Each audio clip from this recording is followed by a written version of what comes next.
কোনো গোপনীয়তা কোনো কিছু নাই। এই জন্য ইসলামটা রাসূলুল্লাহ সাল্লাল্লাহু আলাইহি ওয়াসাল্লাম আমাদেরকে যখন রেখে গেছেন ইসলামের উপরে, যে ইসলামটার মধ্যে কোনো বুঝার ক্ষেত্রে কারো কোনো অসুবিধা হতো না। একটা বেদুইন এসে বুঝতো, কেমন বুঝতো দেখেন। রাসূলুল্লাহ সাল্লাল্লাহু আলাইহি ওয়াসাল্লাম একটা হাদিস বুঝাই দিচ্ছি। রাসূলুল্লাহ সাল্লাল্লাহু আলাইহি ওয়াসাল্লাম একদিন দরবারে বসা ছিলেন। এমন সময় একজন লোক আসলো, খাবার চাচ্ছে রাতের বেলা। রাসূলুল্লাহ সাল্লাল্লাহু আলাইহি ওয়াসাল্লাম বললেন যে আমার মেহমানকে কে খাওয়াবে? একজন বলল ইয়া রাসূলুল্লাহ আমি খাওয়াবো। বাসায় নিয়ে দেখে যে কিছুই নেই, কারণ তখন সাহাবায়ে কেরামের কিছু ছিল না। সত্যি কথা, এখনকার দিন হলে আপনার সব ইহুদি নাসারা হয়ে যেতেন। সত্য কথা, কিছুই নেই, খাবার নাই। বাচ্চাদের খাবার আছে শুধুমাত্র, ওদেরও খাবার নাই, দুইজনের বাচ্চাদের খাবার আছে। তিনি বললেন রাসূলের মেহমানকে খাওয়াতে হবে, আমাদের এত কথা চলবে না। তো কি করতে হবে? তো বাচ্চাদেরকে তিনি দেরি করে করে ঘুম পাড়ায় ফেলছে ওনার স্ত্রী, আর তারা দুইজন খাইতে বসে বাতি নিভাই দিছে। মেহমান খাচ্ছে, ওরা আসলে খায়নি, ওরা হাত নিচে আর আনছে শুধুমাত্র। রাসূলুল্লাহ সাল্লাল্লাহু আলাইহি ওয়াসাল্লাম পরদিন বললেন কালকে তোমাদের আচরণ দেখে আল্লাহ তাআলা হাসছেন, আল্লাহ তাআলা হাসছেন। সাহাবী ওখানে এক বেদুইন ছিলেন, বেদুইন সাহাবী কি বললেন যে আল্লাহ হাসেন তে আল্লাহ চেয়ে খারাপ কিছু আশা করি না। আল্লাহু আকবার, যে আল্লাহ হাসেন তাতে খারাপ কিছু আশা করি। বেদুইন বুঝছে কি বুঝে নাই? বুঝছে। এখনকার আপনি অনেক মানুষকে দেখবেন যে হাদিস বলা যাবে না, এই হাদিসের অর্থ করা যাবে না, এই হাদিসের অর্থ করলে সমস্যা আছে, এটা আপনার বলবে, এই হাদিসের তাবিল করতে হবে। বেদুইন যেটা বুঝছে আপনার সমস্যা কোথায়?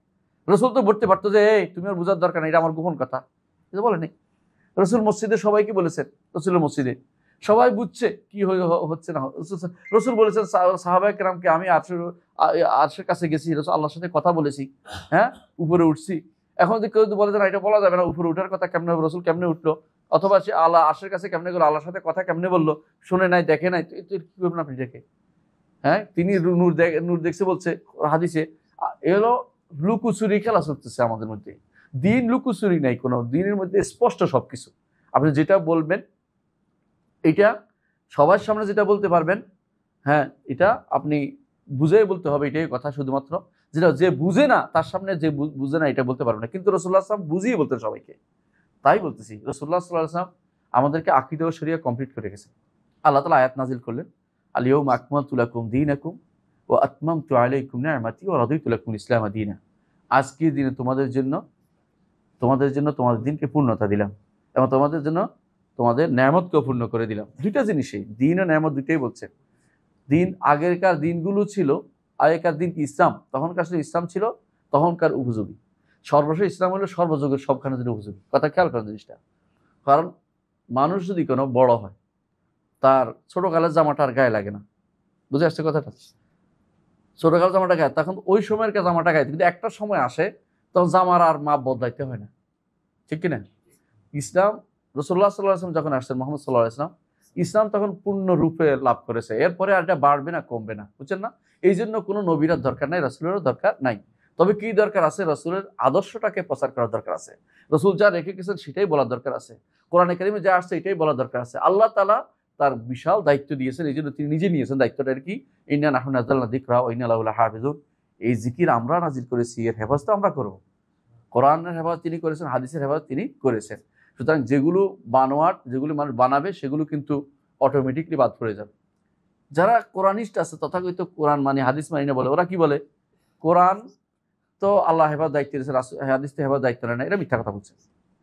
কারণ আল্লাহ তাআলা দুটোই হেফাজত দায়িত্ব নিয়েছেন এবং এমন লোকদেরকে আল্লাহ এই হাদিসের হেফজ করার জন্য নির্ধারণ করেছেন, যারা আপনি কোনোদিন তাদেরকে আপনি মনে করবেন এটা কোন জিনিস, কিভাবে হলো চিন্তা করবেন। যারা 40,000 হাদিস মুখস্থ পারত, সনদ হাদিস এতগুলি কিন্তু নাই, যে হাদিস এতগুলো নেই অর্থ কি এত হাজার হাদিস কেমন হইলো? 1 লাখ হাদিস কইতো, কেমন 1 লাখ হাদিস হয়েছে? আমরা এখন দেখতে পাই হাদিস সংখ্যা 16,000-এর বেশি হবে না সব মিলাইয়া। তাহলে বাকিগুলো কি সনদ? মানে এক একটা সনদে কয় সনদে আসছে হাদিসটা। আমি কিছুদিন হাদিস নিয়ে গবেষণা করে আমি বুঝছি সুবহানাল্লাহ, আল্লাহ তাআলা তাদেরকে যে যোগ্যতা দিয়েছেন, যেভাবে যে হাদিসটা আমি যদি বলি যে ইবনে উমর থেকে আসছে, ওরা বলতে পারতো যে ইবনে উমর থেকে আসে না, তুমি মিথ্যা বলতেছো। মানে কারণ এই হাদিস ইবনে উমর থেকে রিওয়ায়াতে মিলাইতে পারবে না তারা, তাদের কাছে সনদগুলির জাংশন আছে।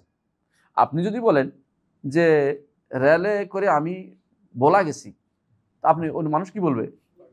পাগল। রেলে করে বলা যাওয়ার জায়গা না, রেলে করে লাকসাম যাইতে পারো তুমি। কথা বুঝেন? জাংশন আছে কিছু। হাদিসের জাংশন এত মারাত্মক জাংশন, ইমাম বুখারী রহমতুল্লাহ আলাইহি পরীক্ষা করছে, আপনারা জানেন কিরকম পরীক্ষা করেছে, যে সমস্ত উল্টাপাল্টা করছে, উল্টাপাল্টা করে বলেন তো এটা এই হাদিসে অমুক হাদাসানি ফুলান ফুলান, কারণ এটা কোনো এইভাবে না, তো এটা কি কয় হাদিসের সনদ হলো এরকম ওইভাবে। ওরা বুঝে যে এটা জাংশন কোনখান দিয়ে গেছে, আপনি এটা অন্য দিক দিয়ে নিতে পারবেন না, যতভাবে আপনি ঘুরান না কেন কবে যে এটা ঠিক হয় না, ওর মুখে ভুল দিচ্ছেন আপনি। এটা হলো আল্লাহ তাআলা বিশেষ ব্রেন তাদেরকে দিয়েছেন। এখন যে যে ব্রেনের লোক, তারা যদি কোনো আপনি না পান, নিজে না পারেন, আপনি অস্বীকার করবেন? যে ডাক্তার বলে যে এই লোকের ইয়া হয়েছে, রোগ হয়েছে, কি রোগ, ক্যান্সার হয়েছে, আপনি বলেন যে আমি তো ভালোই দেখতে পাচ্ছি, ডাক্তারের কথা ঠিক না, তাহলে এটা ঠিক, আপনি ভালো দেখার তো কাজে আসে না। ডাক্তার যেটা বলছে তো দেখে শুনে পরীক্ষা করে সে বলছে, এবং তাকেও যদি বলেন যে সেটা বুঝে না, তাহলে আপনার হাস্যকর হবেন, ডাক্তারই বুঝে, কারণ এই ফিল্ডের লোক সে।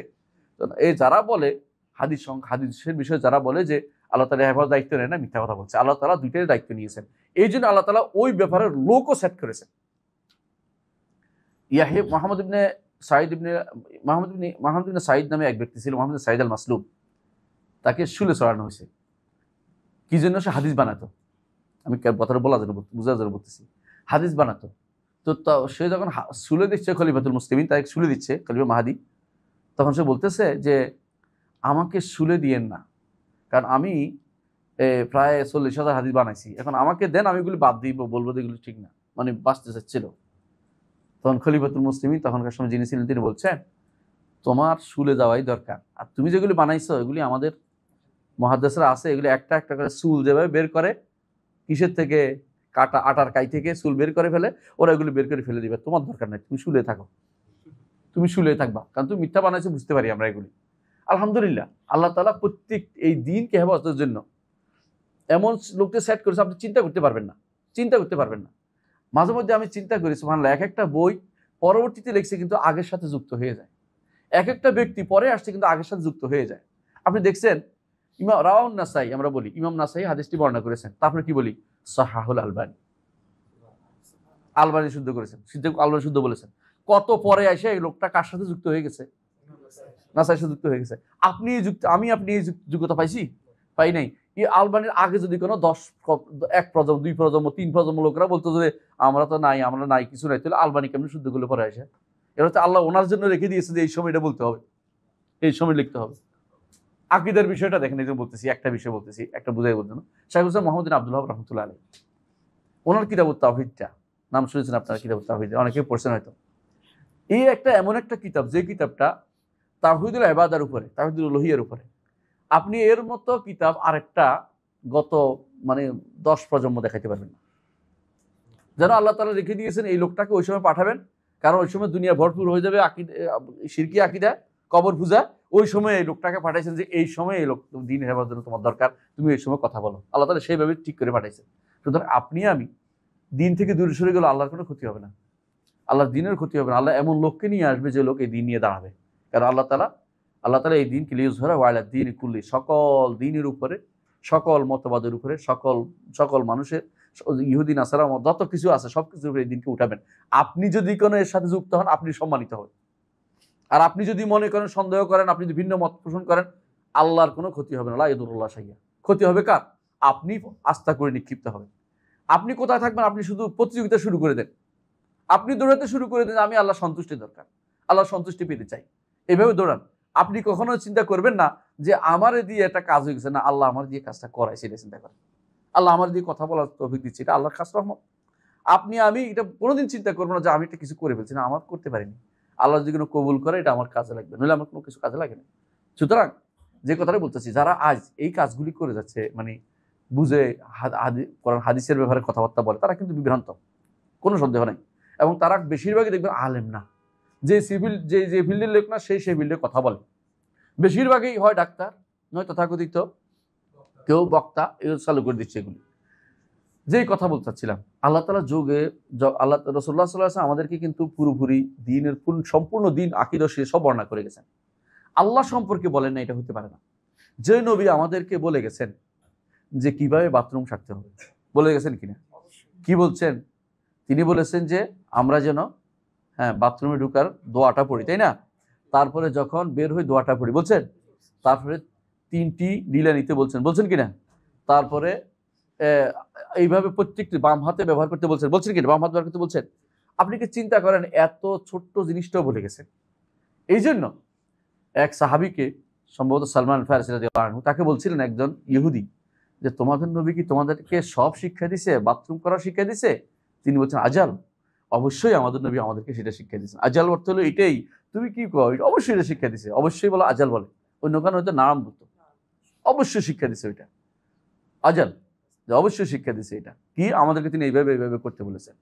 যেই নবী আপনাকে বাথরুমের আদব শিক্ষা দিছে, শোয়ার আদব শিক্ষা দিছে, সন্তানের সাথে কথা বলার শিক্ষা দিছে, স্ত্রীর সাথে কথা বলার নিয়ম শিক্ষা দিছে, আপনাকে হাঁটার নিয়ম শিক্ষা দিছে, বাজারে যাওয়ার নিয়ম শিক্ষা দিছে, মুলামুলি করার নিয়ম শিক্ষা দিছে, আপনাকে কোনোদিনই বাদ দেয় নাই, সেই নবী আপনাকে আল্লাহ সম্পর্কে শিক্ষা দেয় নাই? নাকি ওইটা গোপন রেখে দিছে? নাকি বলেন তোমরা বুঝবা না, এমন একটা লোক আসবে, হ্যাঁ 200-300 হিজরির পর একটা লোক আসবে, 320-330 হিজরির পর একটা লোক আসবে, সে কিন্তু আমার কোরআনের ব্যাখ্যা দিবে, তোমরা কিন্তু ব্যাখ্যাটাকে দিও না, সাবধান, তোমরা অর্থ করিও না।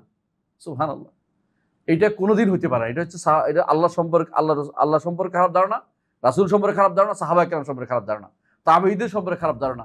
কেন খারাপ ধারণা? যে এরা আমাদের কিছু বুঝায় নাই। যেখানে আল্লাহ তাআলা এই দিনকে পূর্ণতা দেওয়ার জন্য এই দিনকে পূর্ণতা দিয়েছেন, পরিপূর্ণভাবে দিয়েছেন, এবং এই দিনকে হামি করে পাহারাদার করে সাহাবায়ে কেরামকে আল্লাহ ওই সময় বাছাই করে নিয়েছেন, সাহাবায়ে কেরামকে বাছাই করে নিয়েছেন। প্রিয় ভাইরা, আমরা ওই সময় থাকলে বেয়াদবি করতে পারতাম, এই জন্য আল্লাহ ওই সময় পাঠায় নাই। দুনিয়ার সবাই, আপনি আবু জাহেল হইতেন না, এর নিশ্চয়তা কোথায়? আল্লাহ তাআলা যে আপনাকে যখন পাঠায়, এই জন্য শুকরিয়া দেখেন, আল্লাহ তাআলা যেটা করছেন এটাই ঠিক। আপনি কখনো আল্লাহর হিকমতের বিরুদ্ধে কথা বলেন না। আমি এমন এক সময় আল্লাহ তাআলা আমাদের পাঠিয়েছেন যে এই সময় দরকার, এই সময় দরকার, ঠিক টাইম মতো পাঠিয়েছে। আল্লাহ তাআলা সাহাবায়ে কেরামকে বাছাই করে নিয়েছেন। আমার কথা নয়, ইবনে মাসউদ রাদিয়াল্লাহু আনহু বলেছেন, উলাইকা আসহাবু রাসূলিল্লাহ সাল্লাল্লাহু আলাইহি ওয়াসাল্লাম ইখতারাহুমুল্লাহু লিসুহবাতিন নবী। এ হচ্ছে সাহাবায়ে কেরাম যাদেরকে আল্লাহ তাআলা তার নবীর সোহবতের জন্য আল্লাহ তাআলা ইখতিয়ার করেছেন, পছন্দ করেছেন। এর অর্থ হচ্ছে সাহাবায়ে কেরাম রাদিয়াল্লাহু আলাইহিম আজমাইনকে আল্লাহ তাআলা বাছাই করে নিয়েছেন যে কিয়ামত পর্যন্ত যত মানুষ আসবে, যে নবীর সাথী কারা হতে পারে, নবীর সাথী হওয়ার যোগ্যতা কাদের আছে, এবং বিপরীতটাও আনি দেখিয়েছেন নবীর সাথে শত্রুতা কারা করে, তাদের বড় শয়তানরা কে আছে, যারা পরবর্তীরা যেন বড় শয়তান থেকে দূর থাকে, বড় গোষ্ঠী এদের পথ না নেয়, ওদের পথ নেয়। সিরাতাল্লাযিনা আনআমতা আলাইহিম, ওই পথটা নেয় যেই পথটা নেয়ামতের পথ, যেই পথটা আমার নেয়ামতের পথ, ওই পথটা না নেয় গায়রুল মাগদুবি আলাইহিম ওয়ালাদ-দাল্লিন, ওই পথটা যেন না হয় যাদের উপর ক্রোধান্বিত এবং যাদের উপর যারা পথভ্রষ্ট, বরং যারা হেদায়েতের আলোর উপর আছে সেই পথটা যেন নেয়। সেভাবে আল্লাহ তাআলা আমাদেরকে এই এই এই নবী সাহাবায়ে কেরামকে ওই সময় পাঠিয়েছেন, এবং ওই সময় তার বিপরীত পক্ষও শক্তিশালী ছিল। উভয় পক্ষে পাঠিয়েছেন দেখানোর জন্য পরবর্তীতে দুইটা সাইডই থাকবে, হ্যাঁ তিনটা সাইড হয়। রাসূলের যুগে তিনটা মানুষ ছিল, এক ভাগ ছিলেন মুমিন, এক ভাগ ছিল কাফের, এক ভাগ ছিল মুনাফিক। এখনো তিন সাইড আছে ভাই।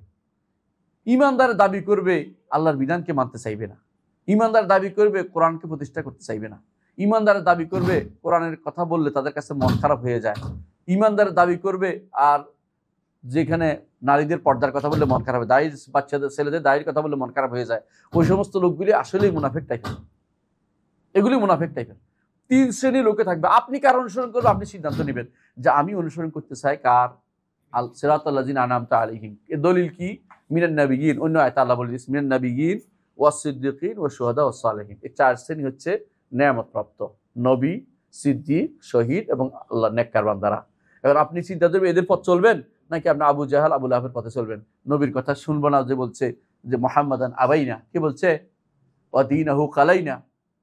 উম্মে জামিল আবু লাহাবের স্ত্রী, যখন আয়াত নাজিল হলো যে তাব্বাত ইয়াদা আবি লাহাব, শেষ পর্যন্ত তার স্ত্রীর হাম্মালাতুল হাতাব, সে লাকড়ি কুড়ায় অথবা সে তার গীবত করে বেড়ায়, তখন সে আসে বলতেছে মুহাম্মাদান আবাইনা ওয়া দীনাহু কালাইনা, মুহাম্মদকে অস্বীকার করলাম, তার দিনকে ঘৃণা করলাম, এগুলি বলতে থাকলো।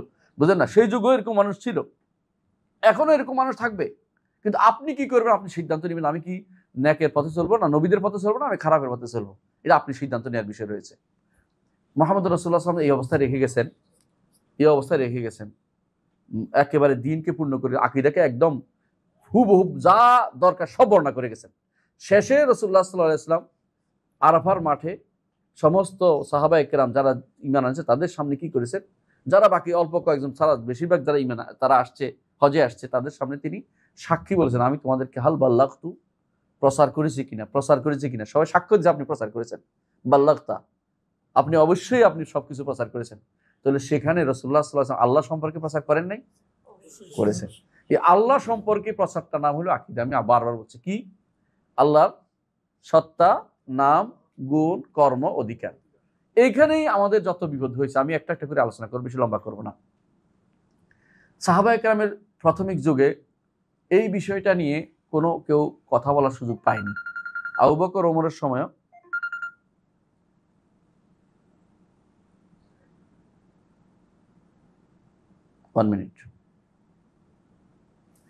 আবু বকর ওমরের সময় দেখেন, এই দুই সময় কিন্তু বাইরের কেউ, অমুসলিমরা কেউ মানে আমাদের উপরে আকীদা ধরাই দিবে, কথা বলবে, এই সাহস তাদের ছিল না। মুসলিমরা তখন কি ছিল? জয় জয় অবস্থায় ছিল। বিভিন্ন জায়গায় তাদের মিশন চলতো। আমাদের মতো হইতে তারা চাইতো, ইউরোপিয়ানরা, বাইরের লোকেরা। আর আমরা এখন কি হয়েছি? ওদের মতো হইতে চাই। চলনে বলনে, কথাবার্তা, সবকিছুতে আমরা ওদের মতো চাই। ওটা না হলে আমাদের ঘুমই হয় না। রাত দিন 24 ঘন্টা আমার সন্তানকে কিভাবে ইউরোপিয়ান বানাবো, এই চেষ্টায় আমরা বিভোর থাকি। এই যে অবস্থাটা, এটা সাহাবায়ে কেরামের যুগে তো ছিল না, কারণ এটার পতন যুগের কারণে হচ্ছে। তো ওই যুগে কিন্তু কেউ আমাদের দিকে আকীদা বা শরীয়তে হাত দেওয়ার কোনো সাহস কেউ করে নাই। তখন দেখলো যে ওসমান রাদিয়াল্লাহু আনহুর সময় যখন মুসলিম বিশ্ব বিশাল আকার ধারণ করলো, তখন কোনো এলাকা যারা ইসলাম গ্রহণ করেছে, অনারবে বলবো এরা, কারণ আপনারা যে অনারবে বলবো, ওরা ইসলাম গ্রহণ করেছে, কিন্তু তাদের অন্তরে ইসলাম ঢুকেনি, তাদের অন্তরে হিংসা বিদ্বেষ ঢুকছে দিনের বিরুদ্ধে। তখন তারা দেখলো যে কোনোভাবেই সরাসরি বিরোধিতা করার কোনো সুযোগ নাই, সরাসরি বিরোধিতা করলে কেউ নিবে না। তখন তারা কি করলো, এই উম্মতের মধ্যে কিভাবে একটা ফিতনা লাগিয়ে দিতে পারে, এই জন্য চেষ্টা করলো। সর্বপ্রথম এই কাজটি করেছে আব্দুল্লাহ ইবনে সাবা এবং তার অনুসারীরা। তখন শিয়াবাদ আসেনি। প্রথমে তারা কি করলো? বিদ্রোহ করলো। এটা হলো বাগি বলা হয় ওদেরকে। বিদ্রোহ করলো কি, আমাদেরকে ঠিক মতো দেওয়া হচ্ছে না, আমাদেরকে ঠিক মতো আমাদের ঠিক মতো দেয় না, আমরা মানি না, মিছিল করতে চলে আসলো মদিনায়। মদিনায় এসে কি করলো? ওসমান ইবনে আফফান রাদিয়াল্লাহু আনহু বাড়ির চারপাশে ঘিরে ফেললো। তো এই অবস্থায় ওসমান ইবনে আফফান রাদিয়াল্লাহু আনহু রাসূলের সুন্নতের উপর আমল করেছেন। রাসূলুল্লাহ সাল্লাল্লাহু আলাইহি ওয়াসাল্লাম তাকে বলেছেন যে রক্ত যেন প্রবাহিত না উম্মতের, কিন্তু তিনি আলোচনা করেছেন তাদের, কিন্তু তারা শুনতে রাজি হলো না। তিনি তখন যেটা করেছেন, যে যুদ্ধ করে নিজে প্রথম রক্ত প্রবাহিতকারী উম্মতের মধ্যে হয়নি, চেষ্টা করেন নাই। এই জন্য এর আগেও একটা কথা বলে রাখি, এরা কিন্তু এর আগেও খলিফাতুল মুসলিমিনকে ওমর রাদিয়াল্লাহু আনহু কারা হত্যা করেছে? মাজুসি। এই জন্য ওমর রাদিয়াল্লাহু আনহু যখন তাকে আক্রমণ করা হলো, বলে এই মুগিরার গোলামটা না? বলে হ্যাঁ, মুগিরার গোলামটা আপনাকে করেছে। বলে আলহামদুলিল্লাহ, যে কোনো মুসলিম আমাকে হত্যা করেনি, আমাকে মুসলিমরা আক্রমণ করে নাই, আমাকে বাইরের লোকেরা, ওদের দেশ, যেহেতু ওদের দেশ প্রধানত হয়েছে কার মাধ্যমে? ওমর রাদিয়াল্লাহু সময় ওরা হিংসা বিদ্বেষের কারণে ওমর রাদিয়াল্লাহুকে হত্যা করেছে। এই বর্তমান পারস্যের যারা আছে, ওরাই এখনো তারা হিংসা বিদ্বেষে মরে যাচ্ছে। আমি আলোচনা করবো যে সুযোগ পাই কোনদিন কেমন হিংসা, শুনে দেখবেন যে ওদের ইমাম যখন আসবে, যে ইমাম কোনোদিনই ছিল না, ওই ইমাম যখন আসবে, তখন তারা আরবদের কাছে যাবে, যে আরবদেরকে কচু কাটা করবে এবং বনি সাহিবার হাত কেটে দিবে। বনি সাহিবা মানে যাদের হাতে এখন মক্কা চাবি আছে, এখন পর্যন্ত আছে। রাসূল বলছেন খুজুহা খালেদা তালেদা, কিয়ামত পর্যন্ত তোমাদের হাত দিলাম, তোমাদের হাতে রাখা চাবি, যে তোমাদের থেকে যে নিবে সে জালেম। মানে কারণ কি, আলী রাদিয়াল্লাহু আনহুকে রাসূল দিয়েছিলেন, এমন সময় আল্লাহ আয়াত নাযিল করে বললেন যে ফেরত দাও। তো রাসূলুল্লাহ সাল্লাল্লাহু আলাইহি ওয়াসাল্লাম ফেরত দিয়েছেন ওদের কাছে। এখন এরা কি করছে? বলতেছে যখন তাদের ইমাম আসবে, তখন যাইয়া আরবদেরকে সব মারবে, আবু বকর ওমরকে কবর থেকে উঠে কাবার সাথে লটকায় মারবে। মানে এগুলি তাদের বিশ্বাস। এরা হিংসুটে, এরা কি করছে? এই হিংসার কারণে এই ওমর রাদিয়াল্লাহু আনহুকে তারা শহীদ করেছে। বুঝছেন তো কথাটা? এদেরই গোষ্ঠীটাই আবার ওসমান ইবনে আফফান রাদিয়াল্লাহু আনহুকে এই মানি না আমাদের বিচার চাই করে আবার ঘেরাও করে দিল। বিচার নিয়ে খুশি হয়ে আবার ফিরে আসলো, যা তাকে একবার তো তিনি যা আছে তা দিয়ে দিছে, যে চলে যাও। আবার এসে ধরলো ঘেরাও করে শেষ পর্যন্ত তাকে যে হত্যা করেছে সেখান থেকে, আর তিনি শহীদ হয়ে গেছেন, কারণ রাসূল তাকে শহীদ বলেছেন। সেই থেকে আজ পর্যন্ত ফিতনা কিন্তু বন্ধ নাই। এই ফিতনা চালু হয়ে আছে। তো উম্মতের মধ্যে এই ফিতনাটা তখন থেকে শুরু হয়ে গেছে। এরপরে উম্মতে মুসলিমা কি হলো, আলী রাদিয়াল্লাহু আনহুর সময় থেকে ভাগ হয়ে গেল। এই তখন থেকে আকীদার মিশন, আমি ইতিহাসটা এই জন্য বলতেছি, আকীদার মিশনটা কিন্তু সবসময় এই তখন থেকে শুরু হয়েছে, আক্রমণ শুরু হয়েছে। কিভাবে আক্রমণ? প্রথম আক্রমণ দেখেন, প্রথম আক্রমণ হচ্ছে উম্মতের মধ্যে প্রথম যে আক্রমণ হচ্ছে খারেজিদের আক্রমণ। খারেজিরা কি বলল আলী রাদিয়াল্লাহু আনহুকে, যে আপনি যে মীমাংসার প্রস্তাব দিচ্ছেন কার সাথে? মুআবিয়া রাদিয়াল্লাহু আনহুর সাথে। এটা তো আপনি কাফের হয়ে গেছেন। নাউজুবিল্লাহ। তিনি তখন আব্দুল্লাহ ইবনে আব্বাসকে পাঠালেন যে ওদেরকে বুঝিয়ে বলো মীমাংসার প্রস্তাবে কাফের হয় না, কারণ ইনিল হুকমু ইল্লা লিল্লাহ, হুকুম তো আল্লাহ দিবে। আল্লাহকে হুকুমকে আল্লাহ আসমান থেকে নিজে ধাপাস করে ফেলবে, তো এটা নবীদের মাধ্যমে তো দিবেন, কোরআনের মাধ্যমে হাদিসের মাধ্যমে জানিয়েছেন। তখন আব্দুল্লাহ ইবনে আব্বাস বললেন যে রাসূলুল্লাহ সাল্লাল্লাহু আলাইহি ওয়াসাল্লাম কি হুদায়বিয়ার সন্ধি করেনি? ওখানে কি অমুক অমুককে তিনি মীমাংসাকারী মানেনি? তখন তাদের মধ্যে একদল ফিরে আসলো, কিন্তু বেশিরভাগই ফিরে আসলো না। তারা আবার তিনি আরো বুঝাইলেন, কিছু আসলো, তারপর রয়ে গেল 4000-এর মতো কিছু রয়ে গেল, বেশি না। এরা আবার নাহারাওয়ানে একত্র হইলো। নাহারাওয়ান এক জায়গার নাম। ওসমান আলী রাদিয়াল্লাহু আনহু বললেন যে তোমাদের সাথে আমার একটা চুক্তি হলো, তোমরা যা করছো করে চুপ থাকো, কথা বলিও না, মানুষকে মারিও না। কিন্তু তারা আব্দুল্লাহ ইবনে খাব্বাব ইবনে আরাত রাদিয়াল্লাহু আনহু তাকেও মারলো, তার স্ত্রীকে পেট কেটে বাচ্চা বের করে মারলো, কইল কাফের। তখন আলী ইবনে আবি তালিব রাদিয়াল্লাহু আনহু যে আমার তোমাদেরকে দমন করা ফরজ হয়ে গেছে। আচ্ছা, এই দমন যে করছে খারেজিরা, ওদের কি কাফের বলবেন? কেউ কেউ কাফের বলেছে আমি জানি, কিন্তু আসলে আমরা তো কাফের বলছি না। কিন্তু বোঝা গেল যে আকীদার ব্যাপারে ছাড় দেওয়া যায় না। উনি কিন্তু এখানে ছাড় দেয় না। একজন খলিফাতুল মুসলিমিন, যিনি খলিফা বলে রাসূল ঘোষণা করে গেছেন, সেই খলিফা কার বিরুদ্ধে নামছে? আকীদার বিরোধীদের বিরুদ্ধে নামছে। তাকফীর করেই তো মারছো তোমরা। খাব্বাব ইবনে আরাতের সন্তান তাকে এবং তার স্ত্রীকে বাচ্চা মারি ফেলছো, পেট কেটে মারি ফেলছো। কি জন্য? তাকফীর করে, কাফের করে। আজও আমাদের দেশে একটা গোষ্ঠী আছে যারা এই কাজেরই লিপ্ত রয়েছে। কেমনে কাফের বানাবে, কেমনে কাফের, সারাদিন শুধু তাকফীরের মধ্যে লিপ্ত আছে। শুধু এমনকি জোর করে কিছু ক্ষমতা দখল করার চিন্তা করে, জোর করে এটা করবে, জোর করে এটা করবে। এগুলো ইসলামের নিয়ম কোনোদিনই ছিল না। জোর করে যে আপনি জোর করে একজন কাফের বানাবেন, তারা ধরে এনে করবো, অথবা জোর খাটাইতে হইব। কেউ কেউ তো দেখি ভাষণ দিচ্ছে এখন জোর খাটাইতে হইব, জোর করে করতে হইব। ইসলামে তো এই নিয়ম কোনোদিনই ছিল না। ইসলাম হচ্ছে জোর করতে পারবেন আপনি কোথায়? আপনার অধীনস্থ লোকদের মাঝে, আপনার পরিবার আপনি জোর করবেন। নামাজ পড়তে হবে, তোকে উঠাই দিবেন চুল ধরে, উঠে নামাজ পড়তে হবে, বেনামাজি থাকা যাবে না। কিন্তু আপনি পাশের বাড়ির লোকটা কি জোর করে হাত মারতে পারবেন, থাপ্পড় দিতে পারবেন? নাকি রাস্তার মধ্যে পুলিশে যায় আপনি কিছু বলতে পারবেন? কিন্তু বলতে পারছেন না। এখানে কিন্তু ঘৃণা করবেন মুখ দিয়ে, যেহেতু ঘুষখোর, ঘৃণা করবেন। যদি জানেন, না জানলেও খারাপ ধারণা করা যায় নাই। তাহলে আপনি বুঝতে পারলেন যে এই হচ্ছে তখনকার ফিতনাতে শুরু হয়েছে এই খারেজিদের ফিতনা, প্রথম ফিতনা উম্মতের মধ্যে। এই ফিতনা আজও চলছে। কিছুদিন পরেই বিপরীত পক্ষ দাঁড়িয়ে গেল। খারেজির বিপরীত কি? আলীর পক্ষ নেয়া গোষ্ঠী দাঁড়িয়ে গেল। এরা হলো শিয়া। এই শিয়া গোষ্ঠী কি এখনো আছে? নাই বলেন না। এই ফিতনা চলছে, এটা বিশাল উম্মতের। এই ফিতনা এমন ভাবে চলছে, এখন খারেজিরা এখন কিন্তু রাষ্ট্র আছে। খারেজি জানেন তো, খারেজিদের এখন একটা রাষ্ট্র আছে, ওমান। ওমান কিন্তু খারেজিদের রাষ্ট্র। কিছুদিন আগ পর্যন্ত খারেজিদের রাষ্ট্র ছিল লিবিয়া, সিরিয়া, সব খারেজিদের রাষ্ট্র ছিল। এগুলো এই মারামারির পরে এখন এর মধ্যে কিছুটা সালাফিয়া ঢুকছে। এরা উল্টা পাল্টা ছিল, বেশিরভাগ কথাবার্তা বলতে পারতো না কেউ।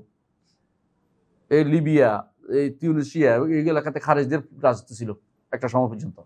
খারেজিরা দুই ভাগ ছিল, এক ভাগ ছিল ওমানে, এক ভাগ ছিল ওখানে, মানে জাঞ্জিবারে, এই লিবিয়া জাঞ্জিবার দিকে। এই দুই শ্রেণী এখনো রয়ে গেছে, এখন কমে গেছে এত ওইদিকে, কিন্তু ওমানের রাজত্ব তারা করতেছে এই খারেজিরা। এদেরকে বলা হয় এবাদি গোষ্ঠী। ওমানে যারা ক্ষমতায় আছে এরা কিন্তু খারেজি রাষ্ট্র হিসেবে আছে, আর চিন্তা হিসাবে মানে একই চিন্তাধারা লালন করে, কিন্তু রাষ্ট্র পায়নি। এটা কিন্তু প্রচুর। এরা কিন্তু সারা পৃথিবী এখন চষে বেড়াচ্ছে, এবং এদের দ্বারা আপনারা মনে করছেন এরা দিনের খাদেম, এরা দিনের খাদেম, ধোকাবাজ, দিনকে ধোকা দিচ্ছে। অধিকাংশই এরা কিন্তু আলেম সমাজ আপনি পাবেন না। বেশিরভাগই হঠাৎ করে বুইফোড় আলেম হয়েছে। দেখবেন যে দর্শন পড়ছে, কেউ কেউ অমুকটা পড়ছে, অমুকটা পড়ছে, কোনোদিন দিন সম্পর্কে কিছু শিখে নাই। এরা এসে কথা বলে। রাসূলুল্লাহ সাল্লাল্লাহু আলাইহি ওয়াসাল্লাম এদেরকে বলছেন রুয়াইবেদা ইয়াতাকাল্লামু ফি আম্মাতিন নাস। এমন মানুষ যারা জীবনে কোনোদিন দিন শিখে নাই, এরা এসে দিনের সম্পর্কে কথা বলতেছে। এরা বেশিরভাগই এরকম। দিনের মৌলিক কোন বড় আলেম কোনোদিন এই সমস্ত কাজের মধ্যে কোনো নিজেকে লিপ্ত করে না। কারণ আপনার দায়িত্ব, আলেমদের দায়িত্ব হচ্ছে ইসলাহ। আলেমদের দায়িত্ব নয় জোর করা, এটা বুঝতে হবে। জোর কারা করতে পারে? শাসক। শাসকের হাতে জোর করার ক্ষমতা আল্লাহ তাআলা দিয়ে দিয়েছেন। জোর করার দায়িত্ব আমাকে দেয় না, আমাকে দিচ্ছে আমার পরিবারের মধ্যে জোর করতে, সাধারণ মানুষকে জোর করতে পারি না। আপনি যদি কোনো এলাকার দায়িত্বশীল হন, আপনি যদি এলাকার মেম্বার হন, চেয়ারম্যান হন, আপনার অধীনস্থ লোকদের আপনি জোর করতে পারবেন, কিন্তু আপনি উপরের দিকে কাউকে জোর করার ক্ষমতা আপনার আছে? তাহলে আপনি কিভাবে বলেন যে আমি জোর করে ফেলবো? এটা তো ঠিক না। এটা নিয়মের ভিতরে শরীয়ত বলে না এটা আপনাকে দায়িত্ব দেয় নাই। যে দায়িত্ব আপনাকে দেয় না আপনি নিবেন কেন? এটা খারেজিরা যেমন আছে, শিয়ারা এখন ভর্তি। শিয়ারা প্রথম যখন শুরু, আব্দুল্লাহ ইবনে সাবা প্রথমে বলছিল যে কেমন দেখেন বাড়াবাড়ি সীমা আছে, তারা বলতে আরম্ভ করলো যে আলী হচ্ছে ইলাহ।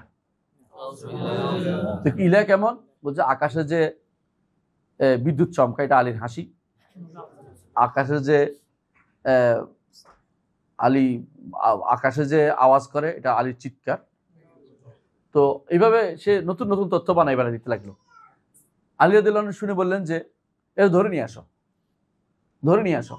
ধরতে গেছে, পালাই গেছে মাদিয়ানে, সে মাদানে পালাই গেছে, মানে তার তার আলী রাদিয়াল্লাহু আনহু এর বাইরে চলে গেছে, কবজার বাইরে চলে গেছে, মাদানে পালাই গেছে। তো কারণ মাদায়ন তো মিশরে ছিল, ওইদিকে যাইতে পারে নাই। মাদায়ন ছিল ওদিকে, মাদিয়ান পালাই গেছে ওইদিকে। আর বাকিদেরকে ধরে তিনি আগুনে পোড়াইছে। এখন তারা পড়ার সময় বলতেছে তুমি তো আল্লাহ নইলে কেমনে আগুনে পোড়াচ্ছ? মানে আরো শয়তান কাকে বলে, মানে এরা যেহেতু শয়তানি নিয়ে আনছে, এরা শেষ পর্যন্ত শয়তানি করে গেছে। ইবনে আব্বাস বলেন যে আমি যদি ওখানে থাকতাম তাহলে আমি আমার চাচাকে নিষেধ করতাম, ভাইকে নিষেধ করতাম তিনি যেন এটা না করে, কি চাচাকে নিষেধ করতাম তিনি যেন আগুনে না ফেলে। কারণ তারা তো সালাকি পাইবে, সালাকি পাইছে তারা যে আল্লাহ ছাড়া তো আগুনে শাস্তি দিতে পারে না, তো আল্লাহ না হলে আমার আগুন শাস্তি দিছে, এই জাতীয় কথাবার্তা। ওরা সবগুলি হচ্ছে শয়তান, মানে ইচ্ছা করে দিনকে নষ্ট করার জন্য ইহুদিরা শহর হিসাবে মুসলমানদের মধ্যে ঢুকছে। এই শিয়ারা আজ পর্যন্ত ইহুদি শহরের মতো। একটা উদাহরণ দিলে বুঝবেন শিয়ারা এরা কেমন কাজ। ইহুদিরা সূর্য ডুবলে তারা ইফতার করে না, ইহুদিরা ইফতার করে, তাদের তো রোজা আছে, তারা ইফতার করে তারকা উঠলে। আজও আপনি দেখবেন যে শিয়ারা তারকা উঠা দেরি করে, এবং তারা এটা নিয়ে আপনাদের মধ্যে বিভিন্ন ছড়ায়। আল্লাহ বলছে ইলাল্লাহ, তোমরা ইলাল্লাহ নাহলে খাও কি করে? কোরআন আয়াত দিয়ে তারা সন্দেহ ছড়াচ্ছে, কারণ তারা তো হাদিস মানে না। তারা তো হাদিস মানে রাসূলুল্লাহ সাল্লাল্লাহু আলাইহি ওয়াসাল্লাম ইলাল্লাহ বলতে কদ্দুর বোঝায় সূর্য ডুবলে রাসূল ইফতার করতে বলেছে, তারা কিন্তু এই সন্দেহ ছড়াচ্ছে, বুঝেন না কথাটা? এমনকি আমি একদিন আমার ছিল দাওয়াত ছিল আমার একদিন ইয়াতে আইসিএসসির এক অফিসে। তো ওখানে দাওয়াত ছিল অ্যাম্বাসেডর, দাওয়াত ছিল ইরানি অ্যাম্বাসেডর।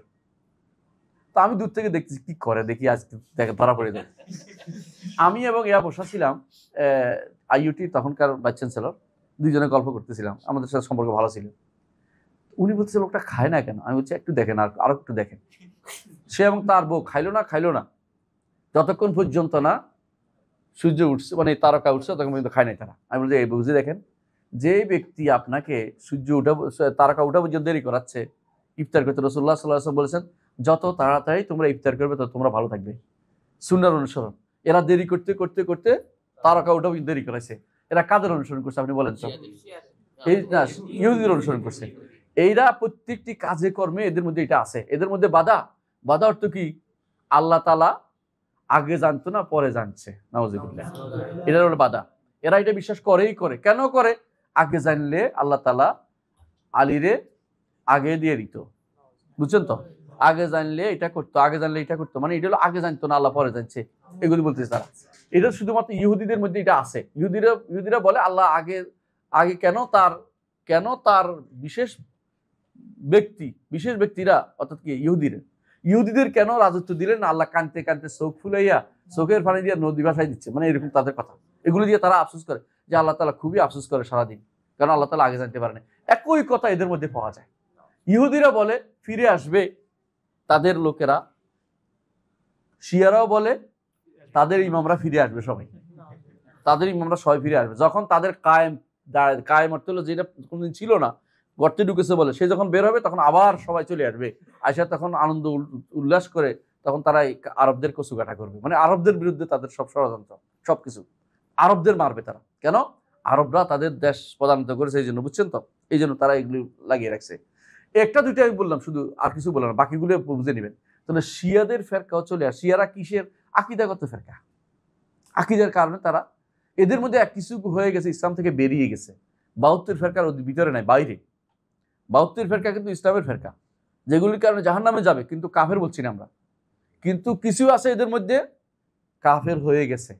ইবনে তাইমিয়া এদেরকে কাফের বলে গেছে, এদের একটা গোষ্ঠীকে, এদের মধ্যে যারা এখন সিরিয়া ক্ষমতাসীন আছে, এদেরকে ইবনে তাইমিয়া কাফের বলে গেছে। ওই সময় তারা পাহাড়ে বাস করত, ইবনে তাইমিয়া বলতো জাবালি, মানে পাহাড়ে যারা আছে। ইবনে তাইমিয়া এদের বিরুদ্ধে যুদ্ধ করেছে, নিজে যুদ্ধ করেছে এবং পাহাড়ে তারা আত্মগোপন করে থাকতো তখনকার সময়। তাদের যুদ্ধ করে তিনি তখন তাদেরকে কাফের ঘোষণা করে গেছেন যে এরা কাফের, এরা ইমানদার নয়। আজও তারা ইমানদার নয়, যেটা অমুক তমুক আসাদ বিন বাসাদ আদুল আছে না, আসাদ নয় তো বিলাই, আসাদ তো সিংহ, বিলাই বিড়াল। মানে বলতেছে এই জন্য যে এরা যদি ইউরোপ আমেরিকা ওদের সাহায্য না করতো তাহলে ওরা থাকতে পারতো না একদিনও। আপনারা জানেন যে প্রায় শেষ হয়ে গেছিল ওরা, কিন্তু রাশিয়া দেখলো যে ওরা শেষ হলে তো এখানে সুন্নিরাই আসবে, সুন্নিদেরকে রাখা যাবে না, শিয়াদেরকে তারা রাশিয়া সবচেয়ে বেশি প্রেফার করে এখনো। কারণ তারা স্টাডি করে দেখছে মুসলিমদের জন্য যদি শত্রুতা লাগায় রাখতে হয় শিয়াদেরকে দিতে হবে। এই জন্য তারা এখনো, আপনি জানেন যে ইরানের বিরুদ্ধে কিছু বললে রাশিয়া কি বলে, রাশিয়া সবার আগে দাঁড়িয়ে যায়, না এটা করা যাবে না। রাশিয়ার লোক পাঠাইয়া এই সিরিয়াতে সুন্নিদেরকে একবার শেষ করে দিচ্ছে। এর আগ পর্যন্ত আমেরিকা যেটা করছে উপর দিয়ে বোমা মারছে, কিন্তু রাশিয়া একদম লোক পাঠাই সব শেষ করে দিচ্ছে। মানে দুইটাই শয়তান, কোনোটা ভালো না, কিন্তু রাশিয়া বেশি শয়তান কেন, স্টাডি করে ওরা। এই জন্য তারা জায়গা মতো বসায় যে এখানে এদের বসাইলে এটা কাজ করবে ভালো, এটা বসলে সুন্নিরা কিছু করতে পারবে না। এরা সাহায্য করে এই আমাদের ইয়েমেন দখল করে নিয়েছে, শিয়ারা নিয়ে গেছে। এখন ইয়েমেনের হুতিরা ছিল জারুদি শিয়া, জাইদি শিয়া, এদেরকে বানাই ফেলছে এখন ইরানি শিয়া, এই ইসনা আশারি শিয়া, সবচেয়ে নিকৃষ্টতম শিয়া বানাই ফেলছে। এরপরে এরা দখল করে নিচ্ছে লেবানন, এরা দখল নিচ্ছে, এরা ইরাক দখল করে নিছে, এরা দখল করে নিছে আজারবাইজানের অংশ, এরা দখল করে নিছে লেবাননের অংশ দখল করছে। এরা এইভাবে তারা বাহরাইনের অংশ দখল করে নিছে। এর অর্থ হচ্ছে এরা যেভাবে হোক তারা সারা 6টা রাষ্ট্র তারা আমরা এখন 7টা রাষ্ট্র পেয়ে গেছি, ওরা খুশি, এখন 7টা রাষ্ট্র তারা পেয়ে গেছে। এভাবে তারা খুশি যে 7টা তারা পেয়ে গেছে। এই যে এই ফেতনাটা যদি আমি গৌণ করে দেখি যে আমরা শিয়া সুন্নি কিছু না, আমরা ভাই বোন, আমরা সব ভালো সব, তাই না? আমরা সব ভালো। এটা কি উম্মতে মুসলিমা যদি কোনো অন্তরে কারো ইমানের দরদ থাকে সে ব্যক্তি সুখ থাকতে পারে না। কিভাবে সুখ থাকতে পারে? আপনি আপনার রব শিরিক দেখতে পাচ্ছেন। শিয়াদের কিতাবে লেখা আছে কি, আমি একটু উদাহরণ দিব। তাদের বড় কিতাব হচ্ছে, আমাদের বুখারী আছে না, তাদের বড় কিতাব হচ্ছে আল কাফিল কুলাইনি। কুলাইনির একটা কিতাব আছে, কুলাইনি ওদের হচ্ছে বড় বুখারীর মতো ব্যক্তি, বুখারী এর কিন্তু কুলাইনি ওদের বইয়ের নাম, কুলাইনি ব্যক্তির নাম, আর বইটার নাম হচ্ছে আল কাফি, বুঝছেন তো? আল কাফি বইতে আছে, আমি একটা নাম, বাবুন আইম্মাতু ইয়ালামুল গায়ব, অধ্যায় ইমামরা সব গায়েব জানে। এটা বাংলা আরবি বলে, বুঝছেন তো? আর বলছে বাবুন, অধ্যায় বিন্যাস করছে, এর মধ্যে আরো নিজে বর্ণনা নিয়ে আসতেছে, অধ্যায় বিন্যাস করছে। আল আইম্মা ইয়ালামুনা মা ফিল গাদ, আগামী দিন কি হবে জানে নবীরা, ইমামরা তাদের হাতে আল্লাহ তাআলা সব দিয়ে দিছে, জগতের চাবিকাঠি। এভাবে একটা একটা করে সবগুলি শিরকের অধ্যায় দিছে। আপনি যদি পড়েন আপনি বলবেন যে এটি কোন ধরনের কথা, এটা কি ইসলামের কথা না, এটি শিরকের কথা বলতেছে আমাদেরকে। ইমামদের নিয়ে তারা কি বানাইছে জানেন? ইমামদেরকে আগে তারা রাষ্ট্রপ্রধান পূজা করতে, এখন ইমামদের পূজা শুরু করছে, এর বাইরে কিছু নেই। এই ইমামি সিস্টেম, এদের ইমামিয়া বলা হয়। এদেরকে নিয়ে আপনি চুপ থাকেন, আপনি বলেন যে এরা আমাদের ভাই বন্ধু। এরা যে বেদাত চালু করছে, গাদিরে খুম বুঝেন না, বলে রাখি, এটা শোনার দরকার আপনাদের, কারণ আপনাদের বিভ্রান্ত করবে। জিলহজের 17-18 তারিখের দিন রাসূলুল্লাহ সাল্লাল্লাহু আলাইহি ওয়াসাল্লাম যখন মদিনা থেকে ফিরছিলেন, মক্কা থেকে ফিরছিলেন হজ করে, এমন সময় আলী রাদিয়াল্লাহু আনহু তার ব্যাপারে কিছু লোক এসে অভিযোগ দিল যে তিনি আমাদের এটা করে।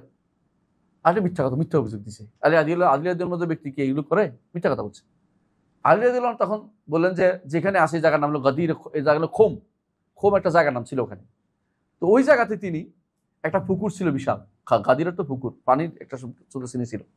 এই জায়গা তিনি ডাকলেন, ডেকে বললেন যে এখানে তোমরা একত্রিত হওয়ার বলে তিনি কঠিনভাবে বললেন যে আলী যাবে ওখানে, আলীর বিরুদ্ধে কোনো কথা আমি শুনবো না। যে ব্যক্তি আলীর বন্ধু আমার সাথে বন্ধুত্ব রাখে, আলীর সাথে বন্ধুত্ব রাখো, এই কথা বলে তিনি তাকে আবার ইয়েমেনে পাঠাইলেন। কি জন্য? ইয়েমেন শাসন করার জন্য, ইয়েমেনকে দেখার জন্য। এই যে তাকে যে বলছেন, এটা নিয়েই ইরানিরা, শিয়ারা এখন মহা খুশি যে তাকে তো খলিফা নির্বাচন করে গেছে। কিসের খলিফা? বুঝছেন তো কথাটা? এটা দিয়ে তারা দাবি করতেছে, এটা তারা এখন ঈদ বানাই ফেলছে। আর আমাদের দেশে ইসলামিক হইয়া, নাম বলতে চাই না, বুঝে নেবেন আপনারা, ইসলামিক হইয়া তাদেরকে শুভেচ্ছা জানাচ্ছে, গাদিরে খুমের শুভেচ্ছা দিচ্ছে। ইমান কোথায়, ইসলাম কোথায়? আবু বকর ওমর কই যাবে, ওসমান কই যাবে? এদের উদ্দেশ্য কি আপনি বুঝছেন? গাদ্দারি খুমের উদ্দেশ্য হচ্ছে আলী ঠিক, 3 খলিফা ঠিক নাই।